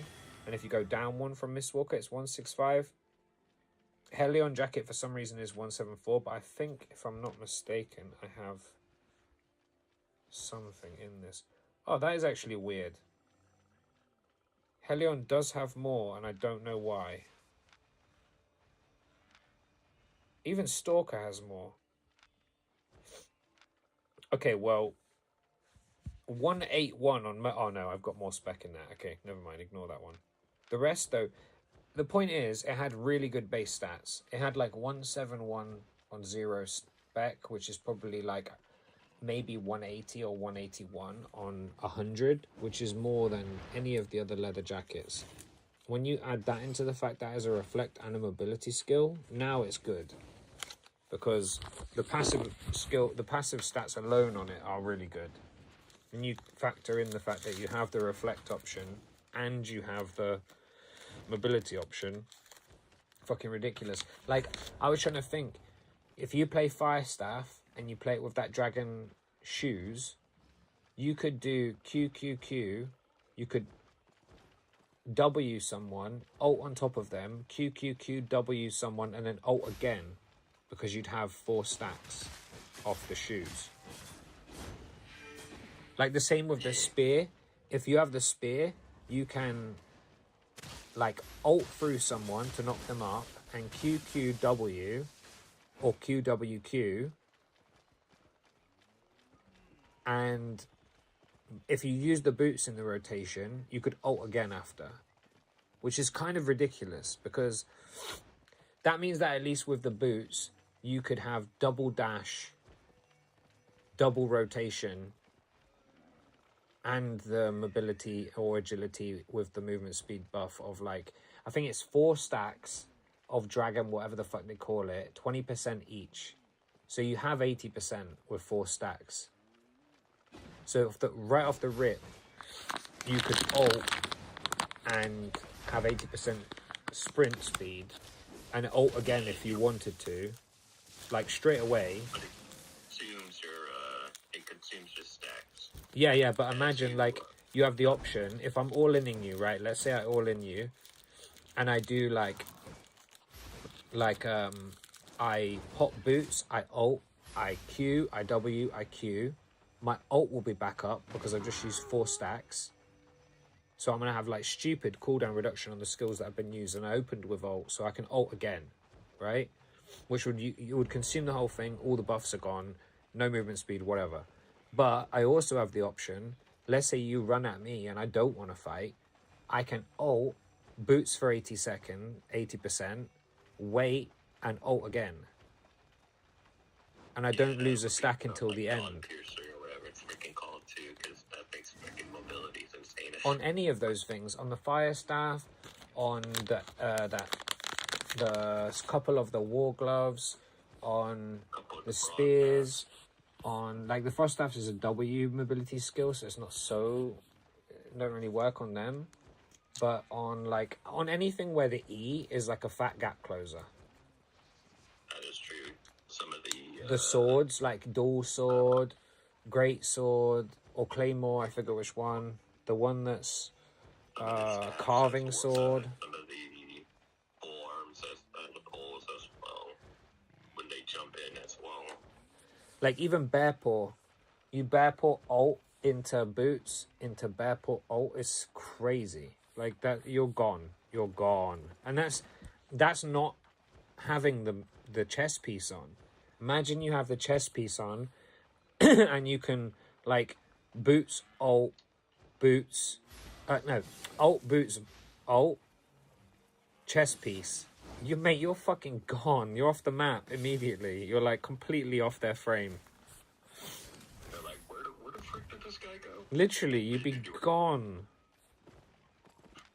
Doing the fist of the North Star. That's nuts, right? I think that's not okay. Like, you know, the more I think about I mean, it'll be interesting to see how that interaction goes, but like thinking about it like that doesn't seem fucking okay. I might be missing something on that, but it doesn't seem okay. Yeah, could it be built up stacks of movement speed that consumes instantly to refund your weapon's cooldowns? Yeah. And creates a protected zone that grants immunity to enemies outside while increasing your damage output and cooldown recovery. Oh no. I don't understand how that's not the most broken boot in the game by a mile. Like 80% isn't that like normal energizing or whatever? Yeah, like 80% is energizing, refreshing, or like the cooldown sprint. It's the same. That's 80%. So before using the stacks, you have the normal amount of sprint that most players run. Like outside of like soldier boot third or like demon boot third, or you know what I mean? You have the standard 80%. And if you're using a blink to break distance and you have the standard 80%, and then you consume one to put you to 60%, but at the cost of getting you another blink, that's fucking crazy. Because you don't have to use it at the start of the duration, right? Like, I could spear ult into boots. My spear ult's back up, but I use the full duration. And right at the end, where the boots are about to wear off, I ult again because it's back up, because it's been up the whole time since I popped boots. Like, that's fucking crazy. I don't think so. I think it has 4. You have 4 stacks. Because it does say build up stacks of movement speed that can be consumed instantly, and the guide was talked about how it could be just either or, so... I mean, even if it is consumed instantly, it wouldn't make any difference to what I'm saying, because on offense, you'd have a full rotation of skills, they'd all be back up again, and on defense, you'd still just wait to the end of the duration, and when you do it, you get your ult back. So either way, it's the same thing. It doesn't change anything. And the Dragon Slayer's jacket also gives you cooldown recovery as well. The fuck? Yeah. And it's not weapon cooldowns, it's cooldown recovery in general. So that means you can cooldown recover your shoes. Yeah, like the combination of the armor will be interesting to see how busted it is, because like the boots alone are busted, the chest is strong, but I'm not sure if I'd call it busted. Same with the helmet, but maybe the combination is disgusting. It's weird because I can't really imagine they bring 3 pieces of armor in the game and then what, like 50% of the game just start running all 3. That doesn't really seem fun. That is insane. And then the potion that everybody's gonna run. Like, nobody is not gonna run this if you're a healer. It's that fucking life ward potion. Even the fame one, man. Do you not think I'm going to be running the shit out of that fame one? Like, you know, the problem is it will change the way I fame farm, because I don't remember what other things it has on it, but I'm pretty sure it doesn't have health regen, which means that between camps I'm not getting my health back, which means I kind of need to run like Merc jacket or something, which is like not the end of the world, but it's not ideal. Hey, you know what's awesome is straight if me and you're playing together, I run life ward, so I never need to run a revive spell on a healer step anymore. Yeah, that's good. I mean, not that... Omelet strong too. I don't even know... Have you ever used that outside of Faction War, though?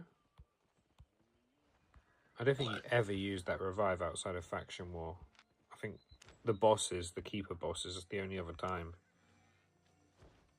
Like, I think it will be used against bosses, obviously, and Faction War. Even, actually, in Faction War, you get ported back immediately, right? You don't get a chance to get respawned. It's going to work in the Dragon update, because the Dragon update, the Dragons have a revive system now.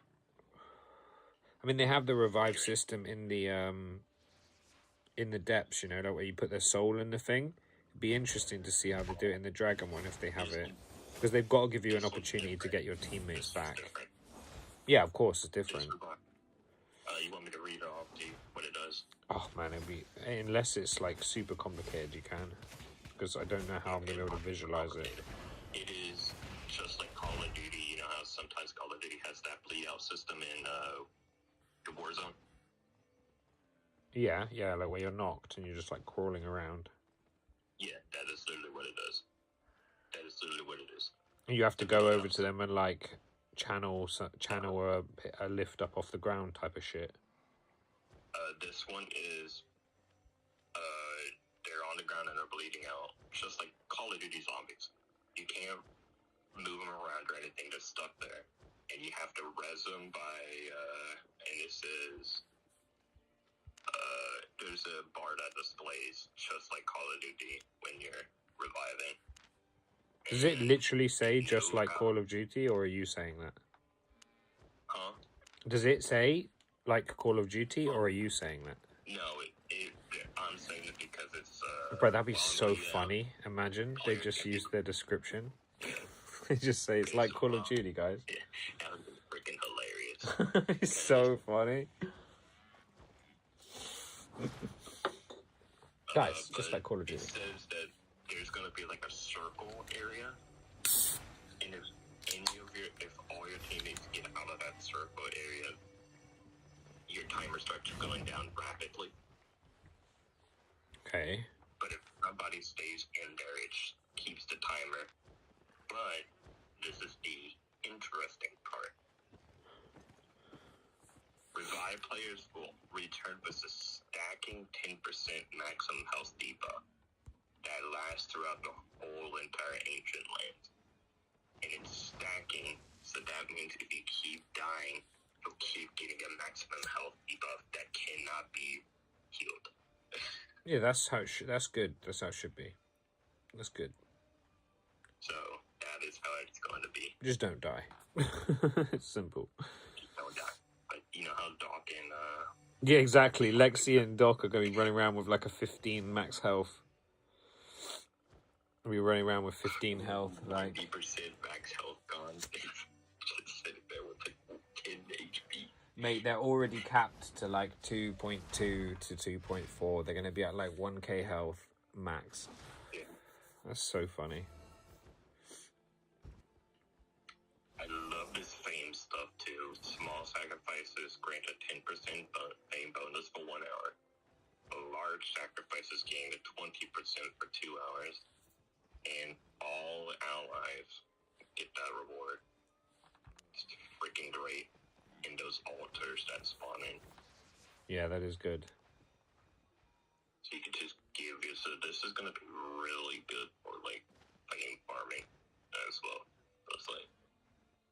Yeah, but on a timer, like, you can't consistently do it, so it's like... Yeah, that's the only problem. If they change that... I don't think they will. I think they'll leave it, because they're fucking stupid. Because they don't want people to be pulled out of all the other content to that one place. So they put it on a timer. Because that shit is how it should be. Let everybody play it for a little bit, and then eventually put a timer on it. I don't think that's how it should be at all. I don't think that's how it should be at all. I think it should be literally like, if that's the content you want to do, let me fucking do it.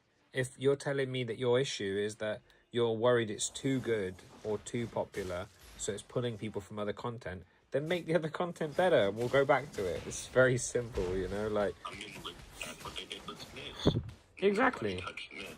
They had Avalon. They had other places. Nobody touched it. Like, Avalon was heaving with people. They nerfed it. No one goes. That's just how it goes. Like, just buff the area if you want more people in there. Buff the loot, and people will go back there. I don't understand.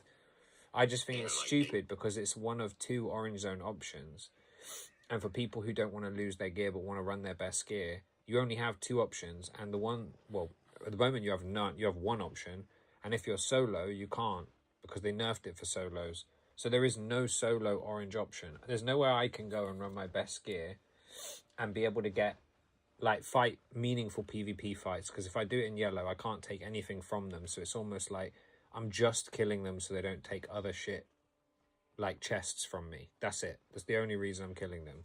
So it doesn't feel as meaningful. Orange Zone, you get that added benefit of like, let's fight so we can take each other's shit. But they can't take my 8.4, whatever the fuck I'm wearing, which is good. But there's no solo version.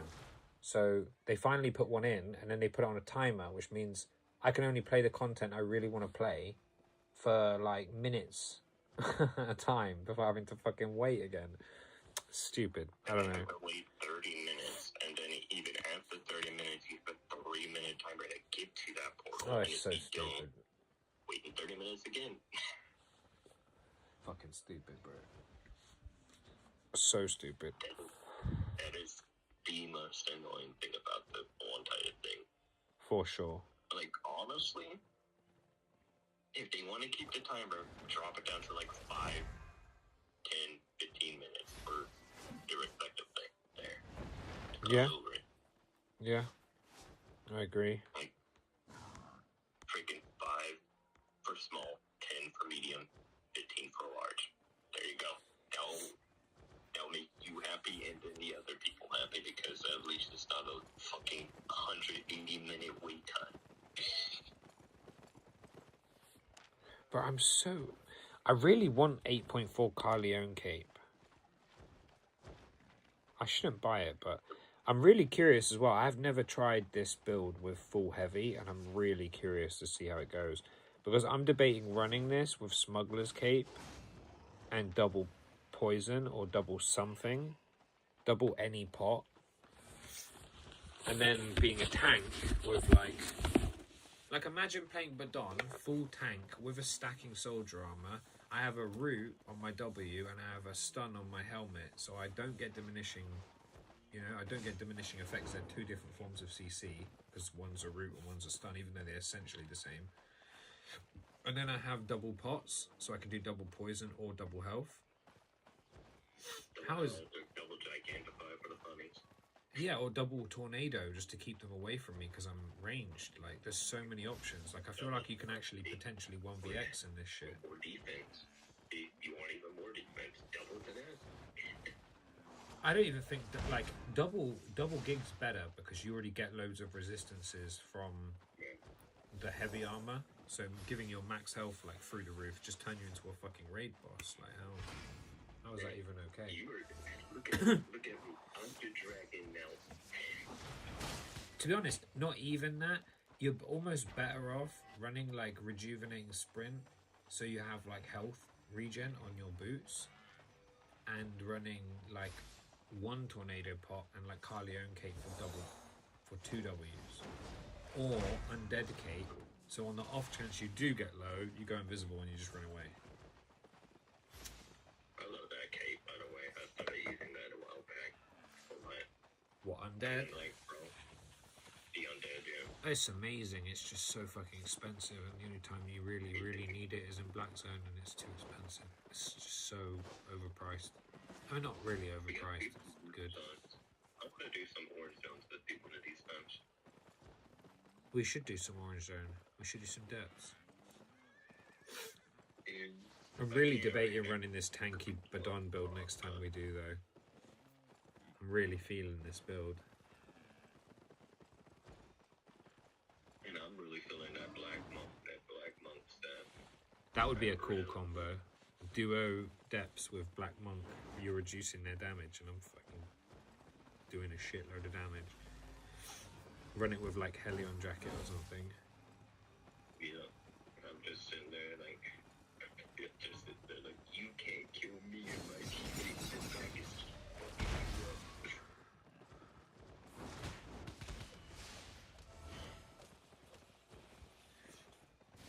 up. Deadly Shot actually does a good amount of DPS increase on this other one as well. And granted, this other one hits more, his Akona is easier to land, and it slows. But this, if I'm playing full plate, I don't care as much about slowing.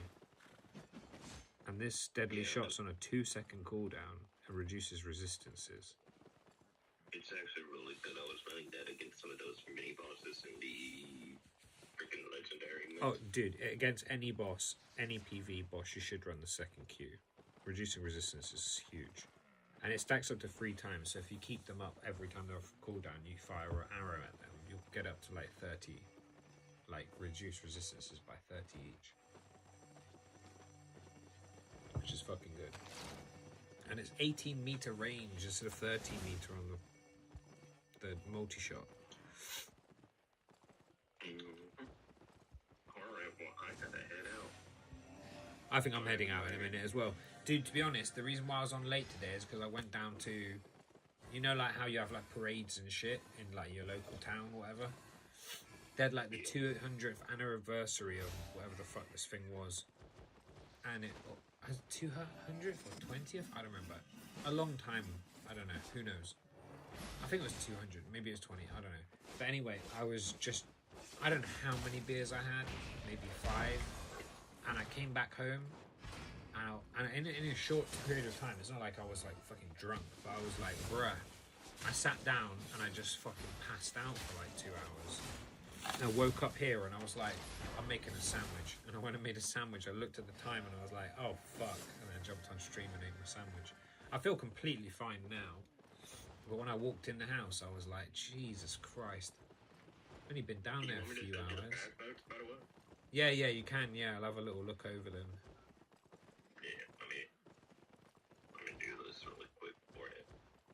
God, I really need to up the spec on my bows, though. You're not wrong.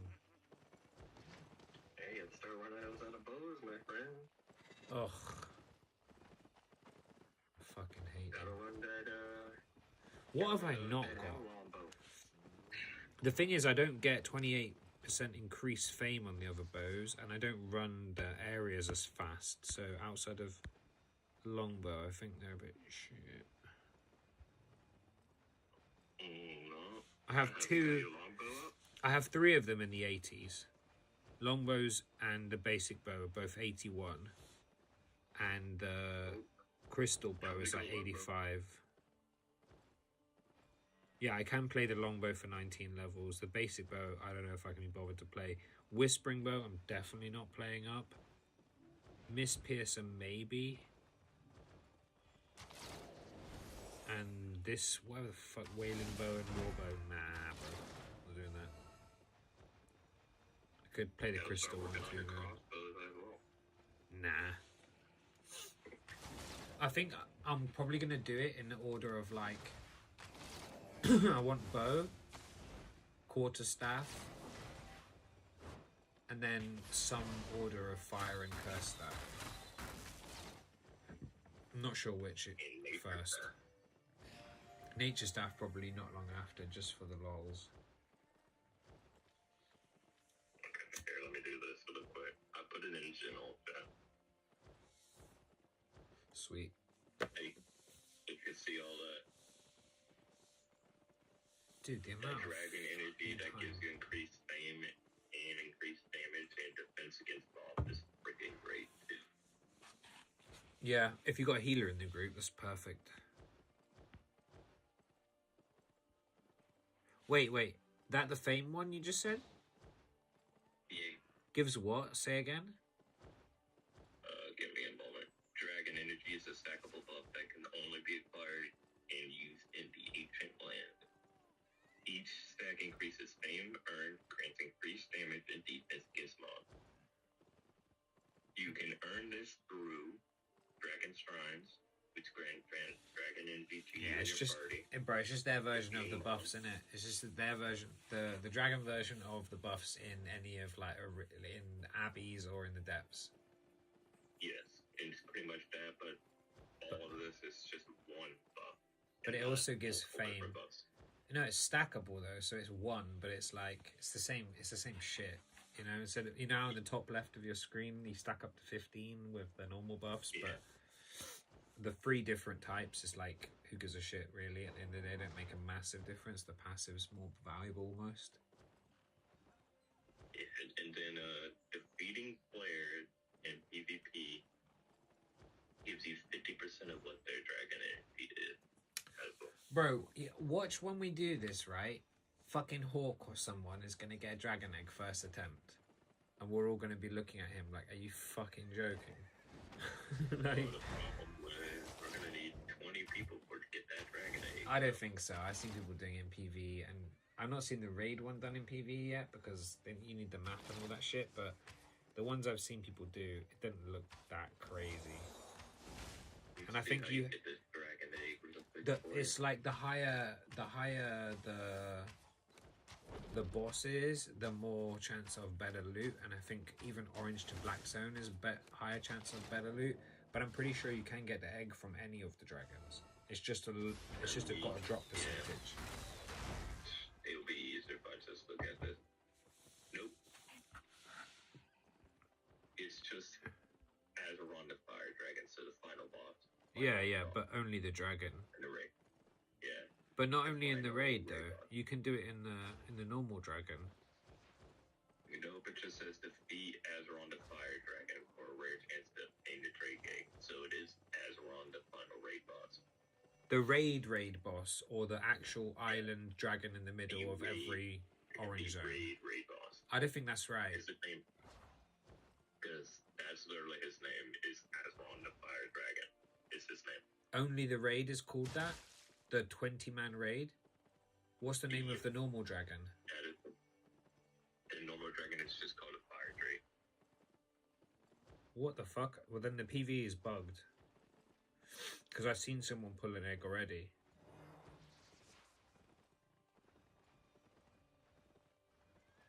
Yeah, the PvE... I mean, it's very possible this wouldn't be the first time the PvE was bugged. Waiting at the end of the dragon's name spirit is Azeron the Fire Dragon. So yeah, that is the raid boss. Albion's most challenging raid boss today. He probably just gave them the dragon egg through one of the PvE enemies when it's supposed to only be the raid boss. Not supposed to be from PvE. They only do it in PvE so they can get it free. Yeah, I think it's just bugged in there. I think you can get it from... in the PvE, I think you can get it from normal dragon in the normal orange version. Which is... we only can do it through raids. I wonder how doable that actually is. How many people do we need? Like, actually, I know it's a 20-man raid, but do you need 20 people? Like, probably not. Probably 10. Probably we will be able to get. Do you even need 10? That's the real question. I want to see someone do the actual raid. I wonder if it can be like, if you have good enough gear, maybe you can cook it. I honestly don't think that's going to be able to happen. Maybe with the res potion, maybe, but... Not like one person. I'm talking like, you know, you have a good enough tank, you have a good enough healer, you have someone stripping resistances, you have like 2 heavy DPS. That's what, like, I can see it. 6 people maybe? Either 10 or 8. Maybe, yeah. I don't know. It depends how much damage they do, because if you've seen the other dragons, they don't... The spell rotation they have is pretty avoidable, and some of it's like knockbacks, and not a lot of it is damage. The damage that it does just hurt, but it's pretty avoidable damage, so I wonder how much it differs to the raid one. Obviously the numbers will be higher, but is it the same rotation? Because if it is, it'd be pretty easy to not die. The raid guy looks like an actual dragon, while the mini boss and the big boss in the middle doesn't actually look like a dragon. They look like drakes, like big drake. So, but you know how like all of those, even in the normal like PvE mobs now, they all have the same rotation of skills. If they're the same type of mob, even if they get bigger and stronger, it's the same shit. It's just a bigger and stronger version of it. I wonder if they have the same as that, or if you're just gonna have a totally different rotation of skills. They did say it's different, and for him in the thing for the guy's name does say. What, both dragons have a different rotation of skills? Yeah, they did say it in. Let me see what this says again here. Defeating the fire drake gives you that. No, where his name is. I haven't seen anyone talk about the rotation of the skills.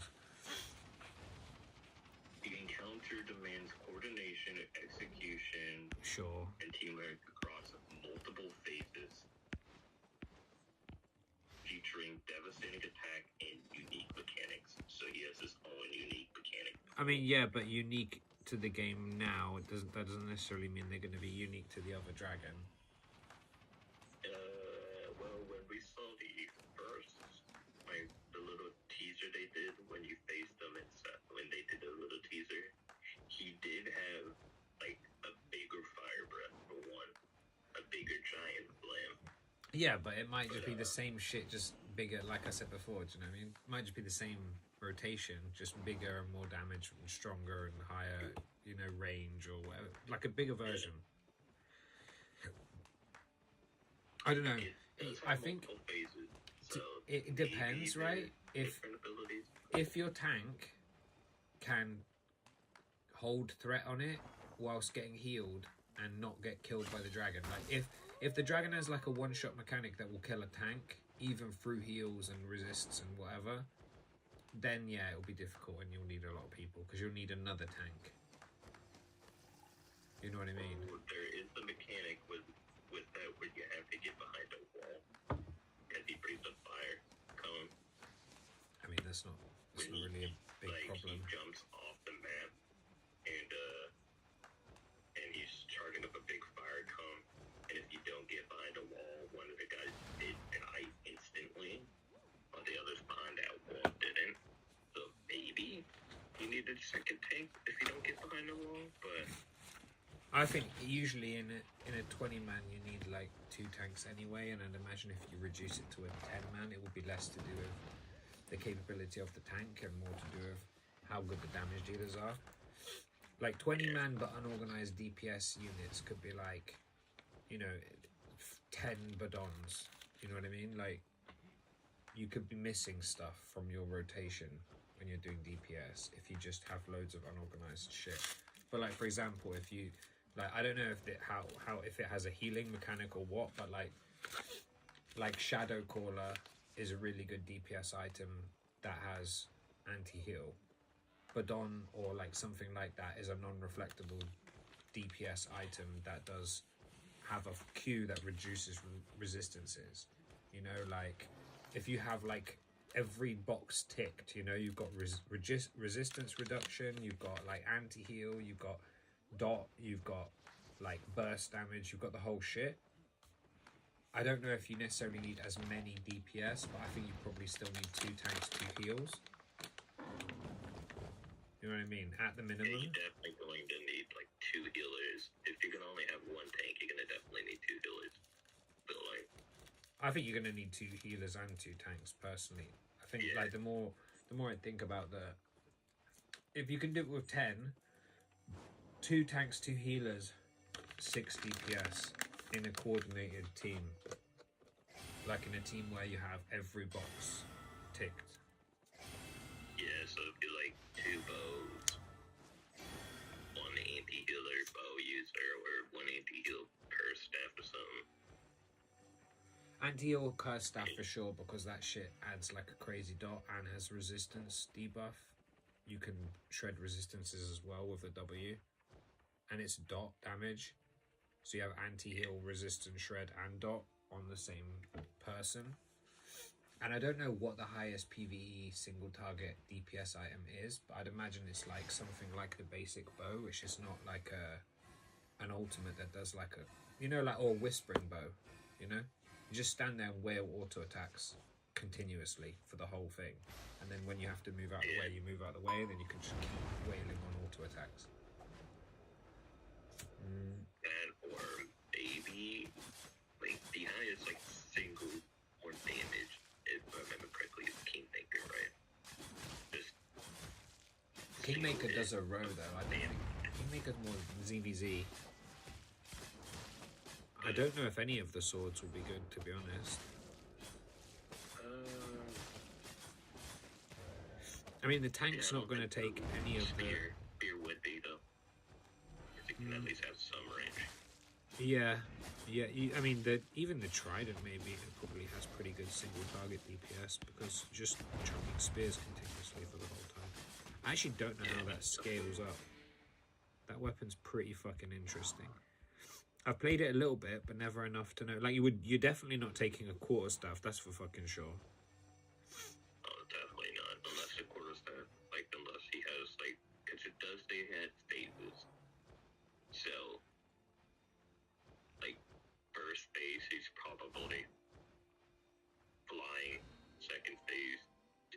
so he is flying still, but third phase is when he's on the ground. Then is when the stab would be good. But other than that, no. Maybe that spear would be pretty good, actually. Because, you know, the second spear ability enhances your spear, and it stacks up to 3 times, like, because you get the 3 spears around you. But it goes up, like, auto attack range goes 40%, and auto attack damage goes up by 5% per stack. So that's going to go up by 15. And then when you do your...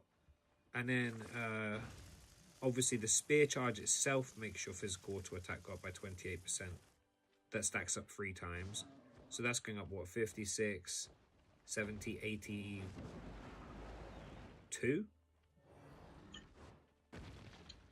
No, 84. 84% on that, plus 15. You're going up like 99% just on the Q alone, on auto attacks. And then your ult is making you, on a 30-second cooldown, which is like kind of long, but it does last for, what, like 6 seconds or whatever. Increases your movement speed by 50, auto attack speed by 85, and reduces cast times by 30% for up to 10 allies within it. So you drop a trident down around the bow and all that shit, they're all attacking 85% faster. So maybe you want like 2 tridents on your team that are trying to keep uptime on that. Like, how long does the duration? For lasting 6 seconds. Damn, bro. You need a bunch of tridents buffing everyone the whole time. And low key, also another one that would not be bad is actually siege bow, right? The what? The siege bow, siege crossbow. Siege crossbow. The light crossbow is crazy good at PvE. I can't even think what the siege one does off the top of my head. Releases a volley of every while channeling. Each volley deals 438 damage. It does current health true damage.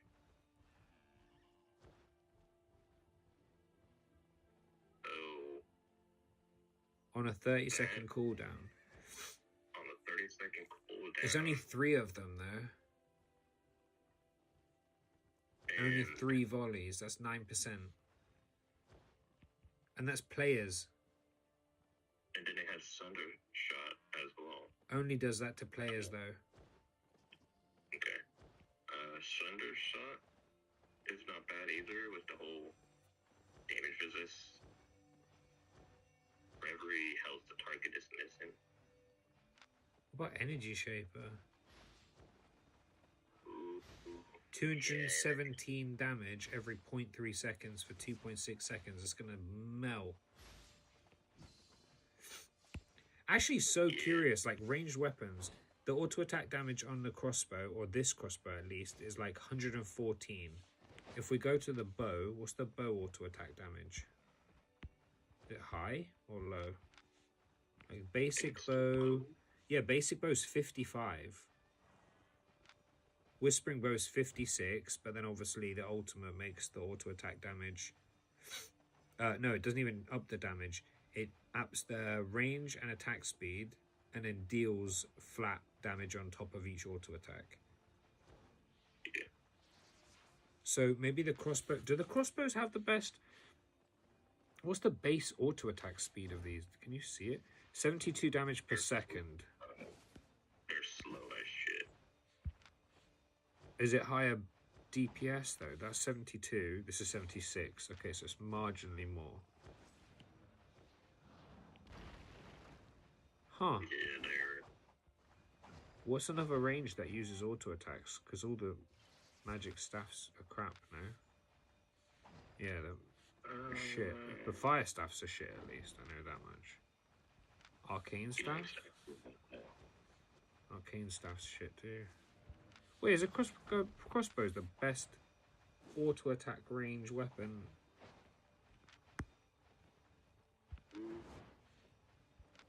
The heavy crossbow might honestly be one of the better bows to use. Well, because that single target burst ult. Yeah, and it interrupts spell casting, and it pierces as well, so that might not be bad against it. It really depends if that dragon's attacks are spell-based or not. True. I actually think, yeah, heavy crossbow's curious. What's the first one? As well, or silence. The first one, the first crossbow. A normal crossbow reduces resistances by 43 for 4 seconds on a 15-second cooldown and does 1,000 damage. Damn. Yeah. A burst damage, you know? Like instant, like one arrow, slap, 1,000. Yeah, one arrow, that, and heavy crossbow as well. Just one slap, done. I don't even think the heavy crossbow is worth it, because the benefit of the heavy crossbow is that it goes through all enemies in the row. There's only one enemy, so you don't care about that. Because you're missing out on nearly half the damage. I think the normal crossbow and a light crossbow, are maybe the energy shaper, are probably the move, because it's not going to... If you understand the path, you know, the skill rotation of the dragon... Like if you do like the energy shaper ultimate right when it leaves the map, you're an idiot, right? But if you understand when it's going to leave the map or when it's going to move at all, it's a PvE mob. It's not like seeing an ability come and dodging it. So you could stand there and hit all ticks of an energy shaper without any stuns or anything. You just beam it down, and the cooldown on that is only 35 seconds, which sounds like a lot, but for the amount of damage you're doing, like what is that, like 8 times? You're doing like 1,600 plus damage, 1,700 damage with one ultimate. But then the crossbow has a 2-second channel time, but for 1,000 damage and to shred the resistances by 43. Like imagine you have like 3 normal crossbows on your shit. They're going to keep the damage resistance debuff on indefinitely. They're only a 15-second cooldown, lasts for 4. You need 4 of them, and if they were doing it in perfect rotation, it would never run out of damage debuff. And if you have 2 of them hit at once, it's bringing it down by 80 something, isn't it? Yeah, it brings it down by a lot. 43 each crossbow ult was crazy, actually. Low key, yeah, crossbows might be the play. Like, do like 1 bow user or something like that. Yeah, couple bows, couple crossbows. I don't think you want any melee damage. Couple bows, couple crossbows, and like Two spear users.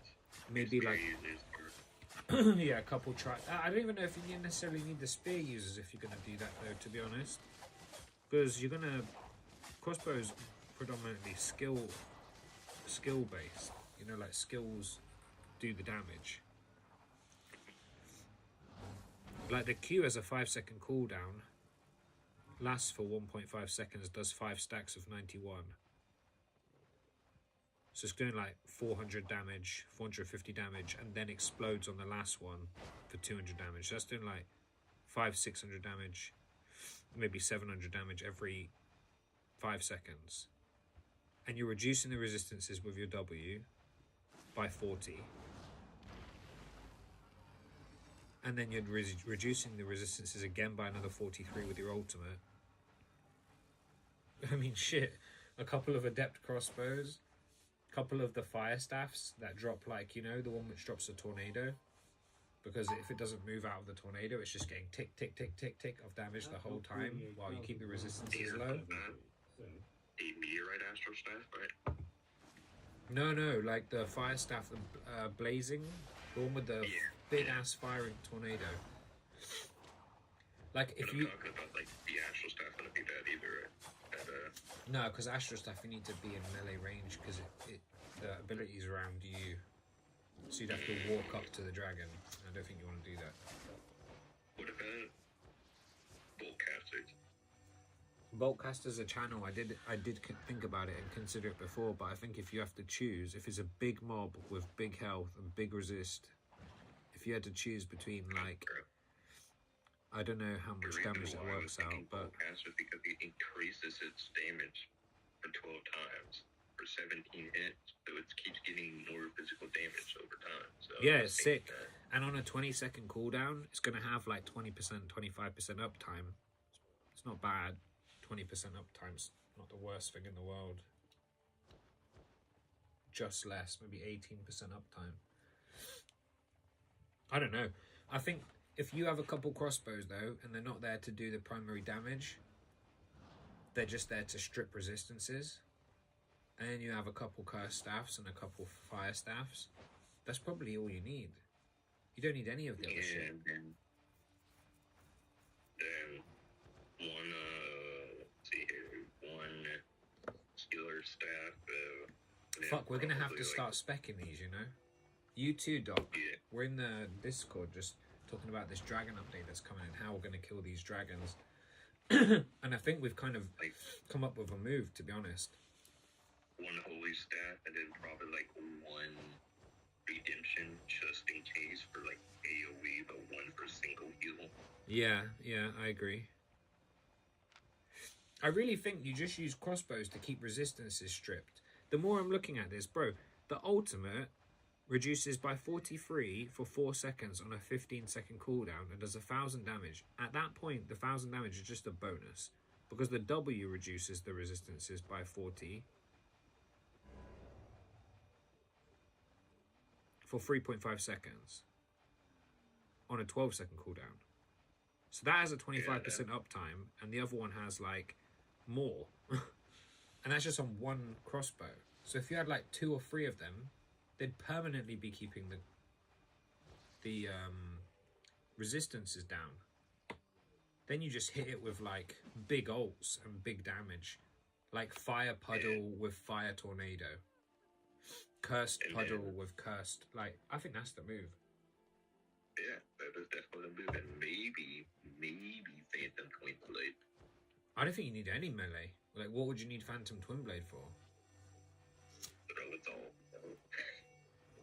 But the primary benefit of that is that the first 2 parts slow and the third part knocks up. You're not knocking up a dragon, and you're not True. like slowing it either. It's not really doing anything. If the dragon's on the ground a lot, then maybe daggers. Maybe. I just think if it does a lot of damage, running melee DPS is sketch. Unless you have like a good freaking heal, and I'm not that good. So. No, but even if you did have a good heal, I feel like it's sketchy, you know? Like, that's a risky move. Yeah, obviously, you go light caller stat. Obviously, you go the shapeshifter light caller. Actually, maybe, yeah. I actually haven't read that yet. That is not the worst. That's just 410 range damage as a beam.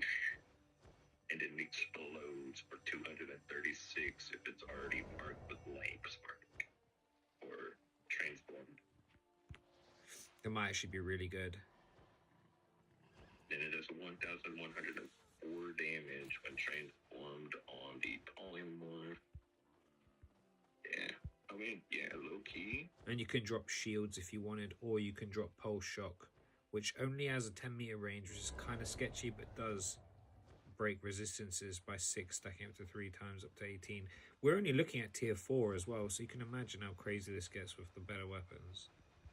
Yeah. Hitting a mob transform all player, decrease the max health by.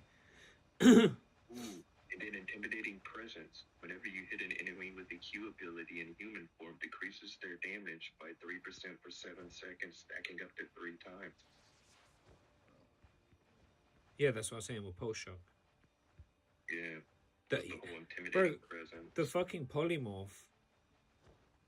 If you hit a mob or transformed player, you decrease their max health by 15% for 5 seconds. Actually, there's no point in decreasing max health because it's only for a duration. They're going to get it back. You're not killing it in that time, so what's the fucking point? Saying that, isn't there one of these maces that does something stupid like that? It actually might be, you know, it's funny. Oathkeeper might not be the worst thing to have as just a oh fuck. The bonk. Just for a fat shield on the group, and everyone's getting a little bit of health back to take some pressure off the healer. And then you can heal a little bit off the enemy. Honestly, if that Oathkeepers, it would be interesting if they gave it based on the percentage of health that the enemy has. It's how much health you get back. That would be fucking broken. I guess freaking the dragon is just sitting there surviving through it. Yeah, everyone just goes melee DPS, and you just have a couple of Oathkeepers giving everyone ridiculous lifesteal. That would be busted as hell. Just punching the dragon, you're like, we're not stuck in here with you, you're stuck in here with us. Literally.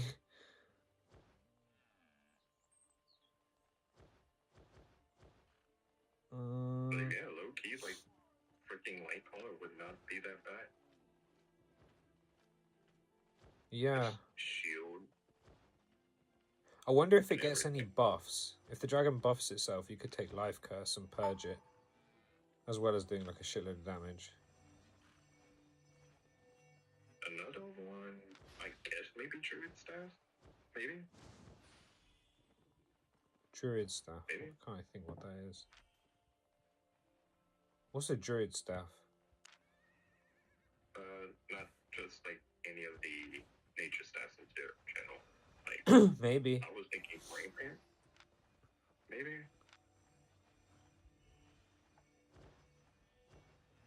Rampant would definitely be really good. Like, no joke. Yeah. Because it cleanses damage over time effect, and we know for damn well that guy's gonna have damage over time effect. Because Nighthawk. I'll see you tomorrow, Hawk. Dude, Wild Staff. Wild Staff would be good too. Heals up to 20 allies. That could be your supplementary healer. Yeah, I was thinking Rampant because it does the same thing, kills 20 allies.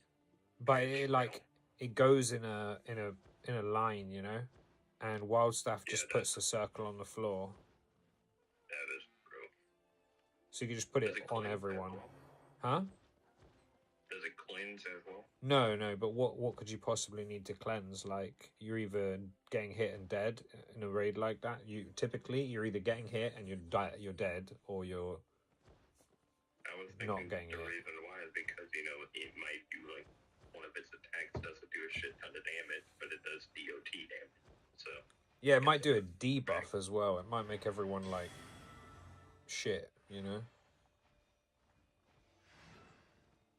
and I can shoot it on the ground and it goes in a direction, so it doesn't just stay in one area. It has a big meter range because it's 12 meters, but it's a 25-meter long trail. So one of the nature stats might not be. Which one did you say again? The wild one, just because of the big 20-person heal. Okay, then yeah, I might have to. But I'm not sure. Try that one too. I really don't know which one. I think the blazing staff of the tornado is kind of crazy, but the problem with it is like you have like a 30-second or 35-second cooldown, and it lasts for 5 seconds, so it's still a 30-second cooldown between uses, which is quite long. So maybe you need a multiple. You can always just go one. You can always go brimstone. Just fire a giant ass meteor at him. Yeah, what's the damage difference on that? 1,369. On a 30-second cooldown. Blazing staff does like 146 every 0.5 seconds for 5 seconds. I think it does that do more or less? 150 times what's that? 10? 1500-ish? And brimstone does like 1300-ish. It's just like working with a little bit more. In fact, the cooldown would be the same because brimstone is an instant meteor essentially. I know it has like 2-second cast time, but the tornado lasts for 5 seconds, so the 5-second increase in cooldown is you know, doesn't matter. The move's going for those 5 seconds anyway. Yeah. What about Avalonian? Not Avalonian, Dawn's No, I think it's anti-heal, isn't it? It's healing by 40% if it heals. If it heals, yeah, but if it doesn't, then I don't think there's much point. And no need to, yeah. No need to. Flamewalker? No, definitely not. Oh, yeah, that's the one that transforms you into a fireball. Fireball.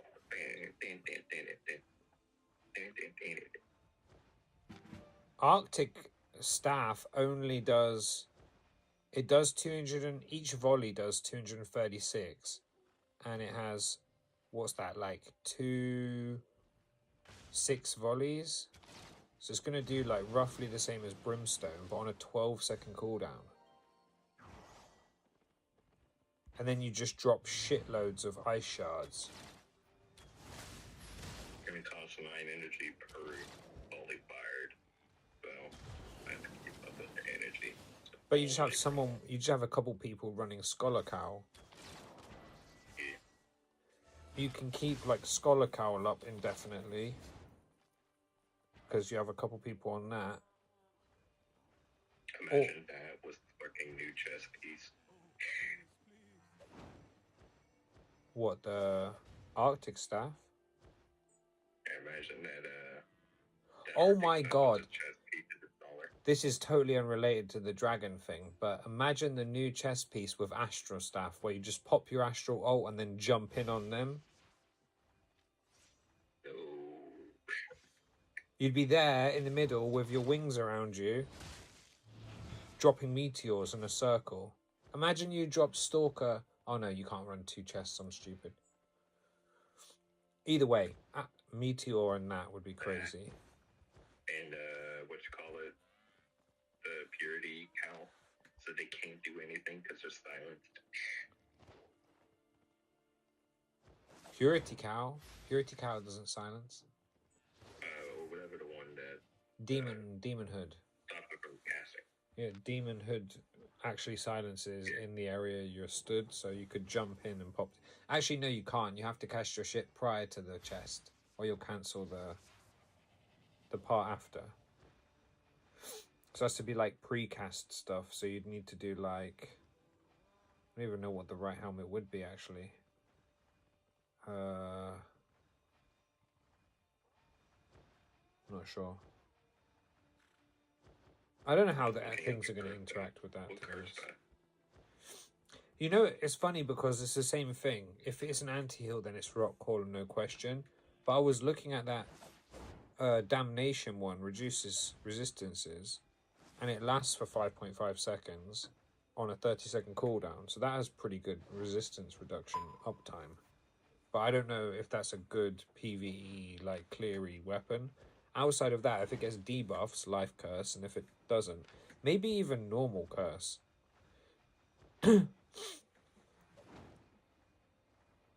It does 14, you know, 1400 damage on a 15-second cooldown. It's a lot. If it wasn't players, I would say Curse Skull. Because it does max out, that's true damage, but it's players only. Yeah, yeah. You know, I think normal Cursed. Cursed, yeah. Because if you drop the puddle underneath, they're always going to be getting the stacks added up on top of them. The first W is like reduces damage resists by 47 for 4 seconds on a 15-second cooldown. So it's basically like 30% uptime. And then the ultimate does 1400 damage. You kind of got everything you need in one weapon.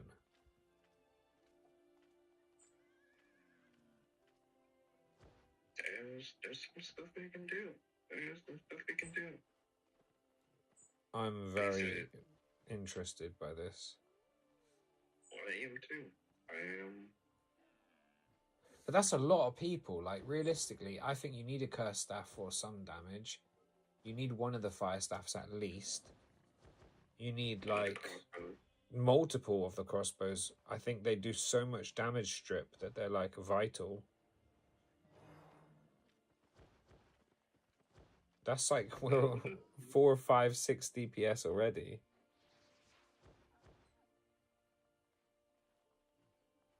It's a player, so it's not enemies. That's annoying.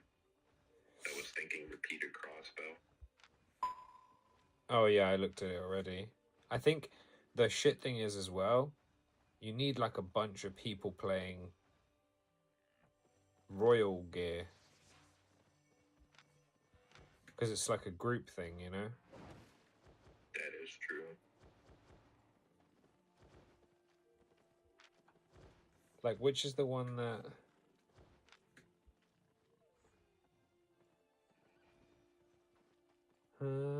yeah, this. You need druid cows on people to reduce the energy of up to 10 allies. No, to restore the energy of up to 10 allies, rather. And you need a couple of royal robes, because it increases magic damage and healing, so you're buffing like the group. And then what's the other royal one? Is it leather? Yeah, the leather one, which increases auto attack speed, cooldown rate. You know a hilarious astral staff that would work as a support? The great one? Nope. The locust. I don't even know what that is. The one that spawns in a giant bubble that cleanses all effects and gives you damage resistances. Cleanses all debuffs and crowd control effects of all allies within the bubble, increases damage resistance by 89. It is... In like PvE, PvP rather. I don't think you really need... Spawn in the bubble around people. Yeah, you can't do shit in this bubble. The Great Arcane is kind of crazy. Stuns for 2.5 seconds. Like, maybe... Obviously, it's gonna have to be the Blazing Staff or the Brimstone Staff, either one. Yeah. Blazing, couple curse, couple crossbows. Now, if he's on the ground a lot, Kingmaker wouldn't be bad. Shoga22 said I view a stream I don't think you want any melee weapons outside of the tanks. None of them seem like they do that much. They do damage, sure, but like... 1,131 damage plus 160 damage. The Kingmaker. Yeah, it's still less than a curse staff though on 5-second more cooldown. But with Keepers would be funny. And like, you're in with melee the range PvP with that now, as well. Up in the air or anything like that, it would just be fucking hilarious to go around with the bedrock. That would be so fun. Just fling the dragon around. Imagine like that's how crazy, right? So the Kingmaker does like 300, even with the 160 on top, it still does like 200 less damage on a 5-second longer cooldown, and doesn't have like a consistent way to reduce their damage or resistances. So the swords are just like shit for this.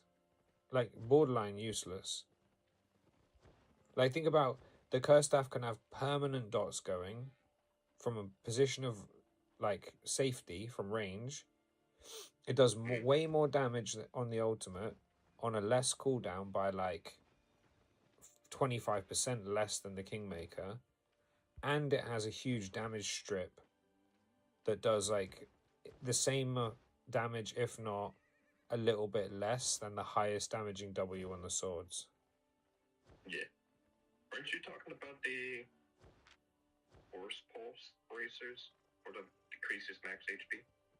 No, I don't think any decreased max HP is good versus something like the one this. that does it, the Force Pulse. I don't think any of them are good. Why would you? Yeah. It's for 5 seconds. Yeah. They're gonna just, it's just gonna get its back after. I don't think there's much point. Plus, melee in general, I think you're just walking into like huge damage for no real benefit. There's not a huge, because initially I was like, if you could, let's say you can walk up to the dragon and the tank can keep the threat facing away from your damage dealer. So if you were playing melee DPS, you just walk the other side of the tank, right? And it can't hit you because it's facing the other way. Let's just pretend this is possible, which it might be. Then you just run single dagger, surely. Single dagger, and you just keep doing the first Q over and over again. You stack it up to 3 times, reducing the resistance of the mobs by 18 for 8 seconds. 3 times. So it's going to be like the most damage resistance you're getting from any of these skills, and you're doing it continuously. And you just ult and just stand there auto attacking the shit out of Would it. be bad though for like the counter, you know, because it reflects all the damage. But if you're gonna do that, Yeah, I mean, bro, who fucking knows? If it's AoE, I don't even know if it will. Like, if it's dot, you know, imagine this thing just lights the whole floor on fire in an area. You're not reflecting that shit. You're just gonna die. Yeah, because it just reflects 100% of incoming damage. That's magical damage. If you take direct damage during that time mark, the first attacker. But only for a duration, you know? And then you're gonna be stuck in potential dot damage that I'm assuming will kill you if it's this dragon. Well, then there's the third spot, or the Avalonian ones, where it purges all dot damage. So. Yeah, but that's like, you're adding 2 people to a group that aren't really that optimal. I don't think there's much point. I'm just thinking of what else, if there's like melee, say he melee's a thing. Trying to decide, obviously Oathkeepers would be fucking hilarious. Going there with massive shields. Yeah, as like a supporty type of. But then what's it do in the meantime? It just kind of stands back and does fuck all. I don't even know if there's much point. It would be super freaking hilarious to go around with an hog block. Even that, like, that's fucking ultra melee. I don't think you're doing anything with that. Actually, it's funny because I've never really looked through the weapons with the perspective, or like, you know, with the thing that I'm looking for to be like what kills a big ass mob, and I don't think anyone has, because there's not one in the game. It kind of is with that anniversary guy. But not enough to where you need to really hard focus being optimal. You can take anything at it, you're gonna kill it. It's not like if you have a group that is dead, you know, there's no question. Yeah. It is dead. What about this? I'm just going through all of these stuff. Like, maybe the Infernal Scythe wouldn't be bad in melee. I don't think any of them melee. I know. Oh no, the execute. Yeah, maybe. Maybe execute items when you drops below 40 will start playing. Oh, well, even then, bro, what are we talking about? You have to wait for it to get to like execute range before the weapon comes online. That's not worth. There's no point. If it wasn't an ultimate, then yeah. Because I was thinking that because he can strip his damage resist, because it does 551 damage and 49 damage resist for 8 seconds on its second ability, so that's the only reason why. Can you do the raid in orange zone? Yes. Then doesn't really matter. We'll just gear up like through the fucking tits. The good thing about this is like some people in our group are gonna have to play like crossbow, the normal crossbow, and put some spec in it at some point, because looking at this, bro, I'm just gonna play cursed. I already got it at 100. I actually think it's higher than 100. I don't even know where it's at, not gonna lie. My cursed staff spec is like... I'm checking right now to see if you can get in there in orange or not. I have one cursed staff at 83, a couple in the 50s, one at 100 and the other one at 106. and the 106 one is the one that I would use. So that's fucking no-brainer. I can't think of a more high damage DPS PvP weapon than that. And it's already at 106, so shit slaps. Oh. Oh, they made it a lot easier What? than I thought. You don't need to be in the zone to use the waystones. You just gotta be in the open world in general to use that spirit waystone to go to the dungeon. Yeah, you just need a map, don't you?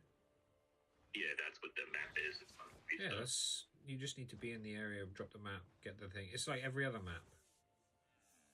But the only people who can go into it are your we will have group. to kill Drake. That's the only thing that dropped that waystone, by the way, is those drinks in the map. The normal... What, the Drakes... The ones that spawn randomly? In the final, yeah, the 3 mini-bosses. And that big boss form that spawns in the ancient lands.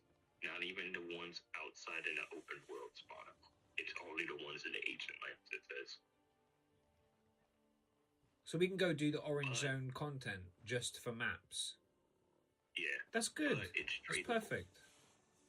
Yeah, so we could buy them from the store as well. The thing is, we need like a raid group to do it. Like, the more we're talking about this, we're not getting maximum efficiency with the group we have, so we're going to need like a bunch of fucking people. To be honest, our best bet at getting in on it is tagging along with Ray's guild and being like, yo, is there any way we can hop in a group with you guys and just fucking run this shit? Yeah. We're going to need to, it's gonna be me, you, Doc, Chewy, maybe Slexy. That's a maybe. You would need, most likely, fucking 10 other people. 10 and other people? Yeah, that's what I'm saying. Yeah. Because we know Doc is not going to be doing any damage. He always dies. No offense to Doc. I don't think... The thing is, you can just give Doc a different role for a thing like this. You just tell him, take a crossbow and just debuff it continuously. Just debuff. Make him the healer. Make him the second healer. I'll be the main healer. EB's the one that just uses redemption staff. I don't even think that's worth. I think he's better off having 2 competent healers than like a 1.5 healers. I think having half a DPS, if the DPS unit's entire role is just putting debuffs, then that's fine, because you just spam skills. But that means that whenever we're on tomorrow, if Doc jumps in, we need to tell him, yo, start running this light crossbow for the end of August, because we need some spec. You can't be running in there with a 4 point whatever in an orange zone. That's dog shit, you know? The real question is, after that, like after we complete the raid, we have to go in there one of these times with the bedrock maces on. Yeah, and just see if we can fling a dragon around for 10 minutes before getting kicked out. That sounds like a great idea. Let's never do that. Like, what the fuck would we do that for? Just for the funnies. We should do that in the orange zone, you know? We should go in there with a group of people, like 3, 4, 5 of us, go into the orange new area, all with bedrocks, and know that we can't do anything to any mob, but we can be a nuisance. We just wear like 5 people in knight armor and bedrocks and just keep chucking wind at them, firing them around. We'll play ping pong with some enemies. So you can knock people around with the purity robes too. Yeah, purity robe on half the team, knight armor on the other half, chuck the wind wall up, make them bounce off it into a purity robe who knocks them around, and then chucks his ult and flings them around to the other. It would be so fucking hilarious. I know this wouldn't happen, but it would have been so freaking hilarious. The map, because you're in the sky. If you hit somebody and they hit the edge of the map, it actually makes them go off the map. So actually? That would have been hilarious. Oh, would have been. I thought you said if they did. I thought you said they did that. That would have been fucking crazy for Bedrock. That would be hilarious. That was the thing. You just bedrock somebody into it. Just spend the whole time flinging them off the map. Oh my god, that would be so funny. Even their loot goes with them, you know? You don't get anything from it, just the troll. Just the troll, because the items will fall off. Yeah, they go with them. Like, no loot bag, no nothing. Just fuck off. That'd be so fucking troll. They're on the final boss. They're on the final, like the dragon, like the dragon in the middle. After the dragon spawns, you just go in there with the blink boots, like blink boots, the blink boots. Just go in there, bonk them off all off the map, flip back. Oh my god, it's actually going to be really fucking annoying in there. I just thought about it. There's only one dragon in those orange, and you can see when people go there because you can see the portals get taken on the map. There's 3 of the mini drakes. There's always going to be 3 mini drakes. But the middle one's the one with the big chest. The big boss content. Yeah, the big chest is the only one you really give a shit about. From the loot I've seen, you do not give a shit. The little ones are a means to an end. You just want to get to the middle ASAP. Yeah, so you just go in there, blink, and the community roads, bedrock maze, just go around, bonk the shit out of each other. It's interesting. Like, I don't... In the raid, do you jump straight in to one big dragon? Yeah. That's it? No. So you have to go through a load of little shit first. Yeah. There's a lot. It's like, the open world boss. Those guys and their little things, how you gotta go through a shit ton of people to get to that world boss. Same way. It's like a solo dungeon with a bigger boss at the end. Then there's 2 different bosses at the end. There's the big, that little keeper woman that started spawning in? Yeah. Gray, that lady. There's one of those that spawns in at the end. She is a big health target. They say, like, she is like the final boss before the final boss. And It's actually super fucking inconvenient, because it means that you can't tunnel vision full into single target DPS. You do need a couple people in the group doing AoE. Like a Badon wouldn't be a worse thing to have in there. Yeah, it's not going to do peak thinking, damage at the end, but it will do peak damage getting you there. Yeah, that's what I was thinking, that or regular. Like longbow. Yeah, longbow wouldn't be bad. That's why I was also thinking light collar as well, because that does some AoE-ish. The fire staff that we're talking about would help you get there, though. The blazing staff tornado will cook on the way in. Blazing staff would help. Druid staff wouldn't be bad. Like any of the nature staff, mainly like the rampant or the one that you said before.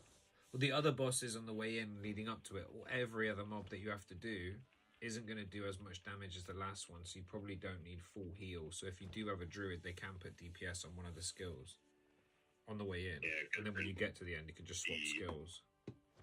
Final 2 bosses are the only ones they said that really are going to be the ones you're going to need to worry about. They said it's like the bosses and the enemies between are like the Avalonian enemies. Wait, But there's the raid boss, the raid area, if you go from yellow zone, is the raid area orange as well? Or is it yellow?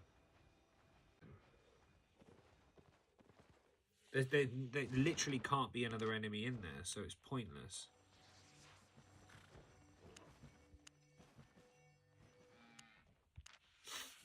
Anyway, I'm gonna fucking jump off. I'm falling asleep. If anyone's in the stream, take care of yourselves. Peace. See you tomorrow. Bye. Revy.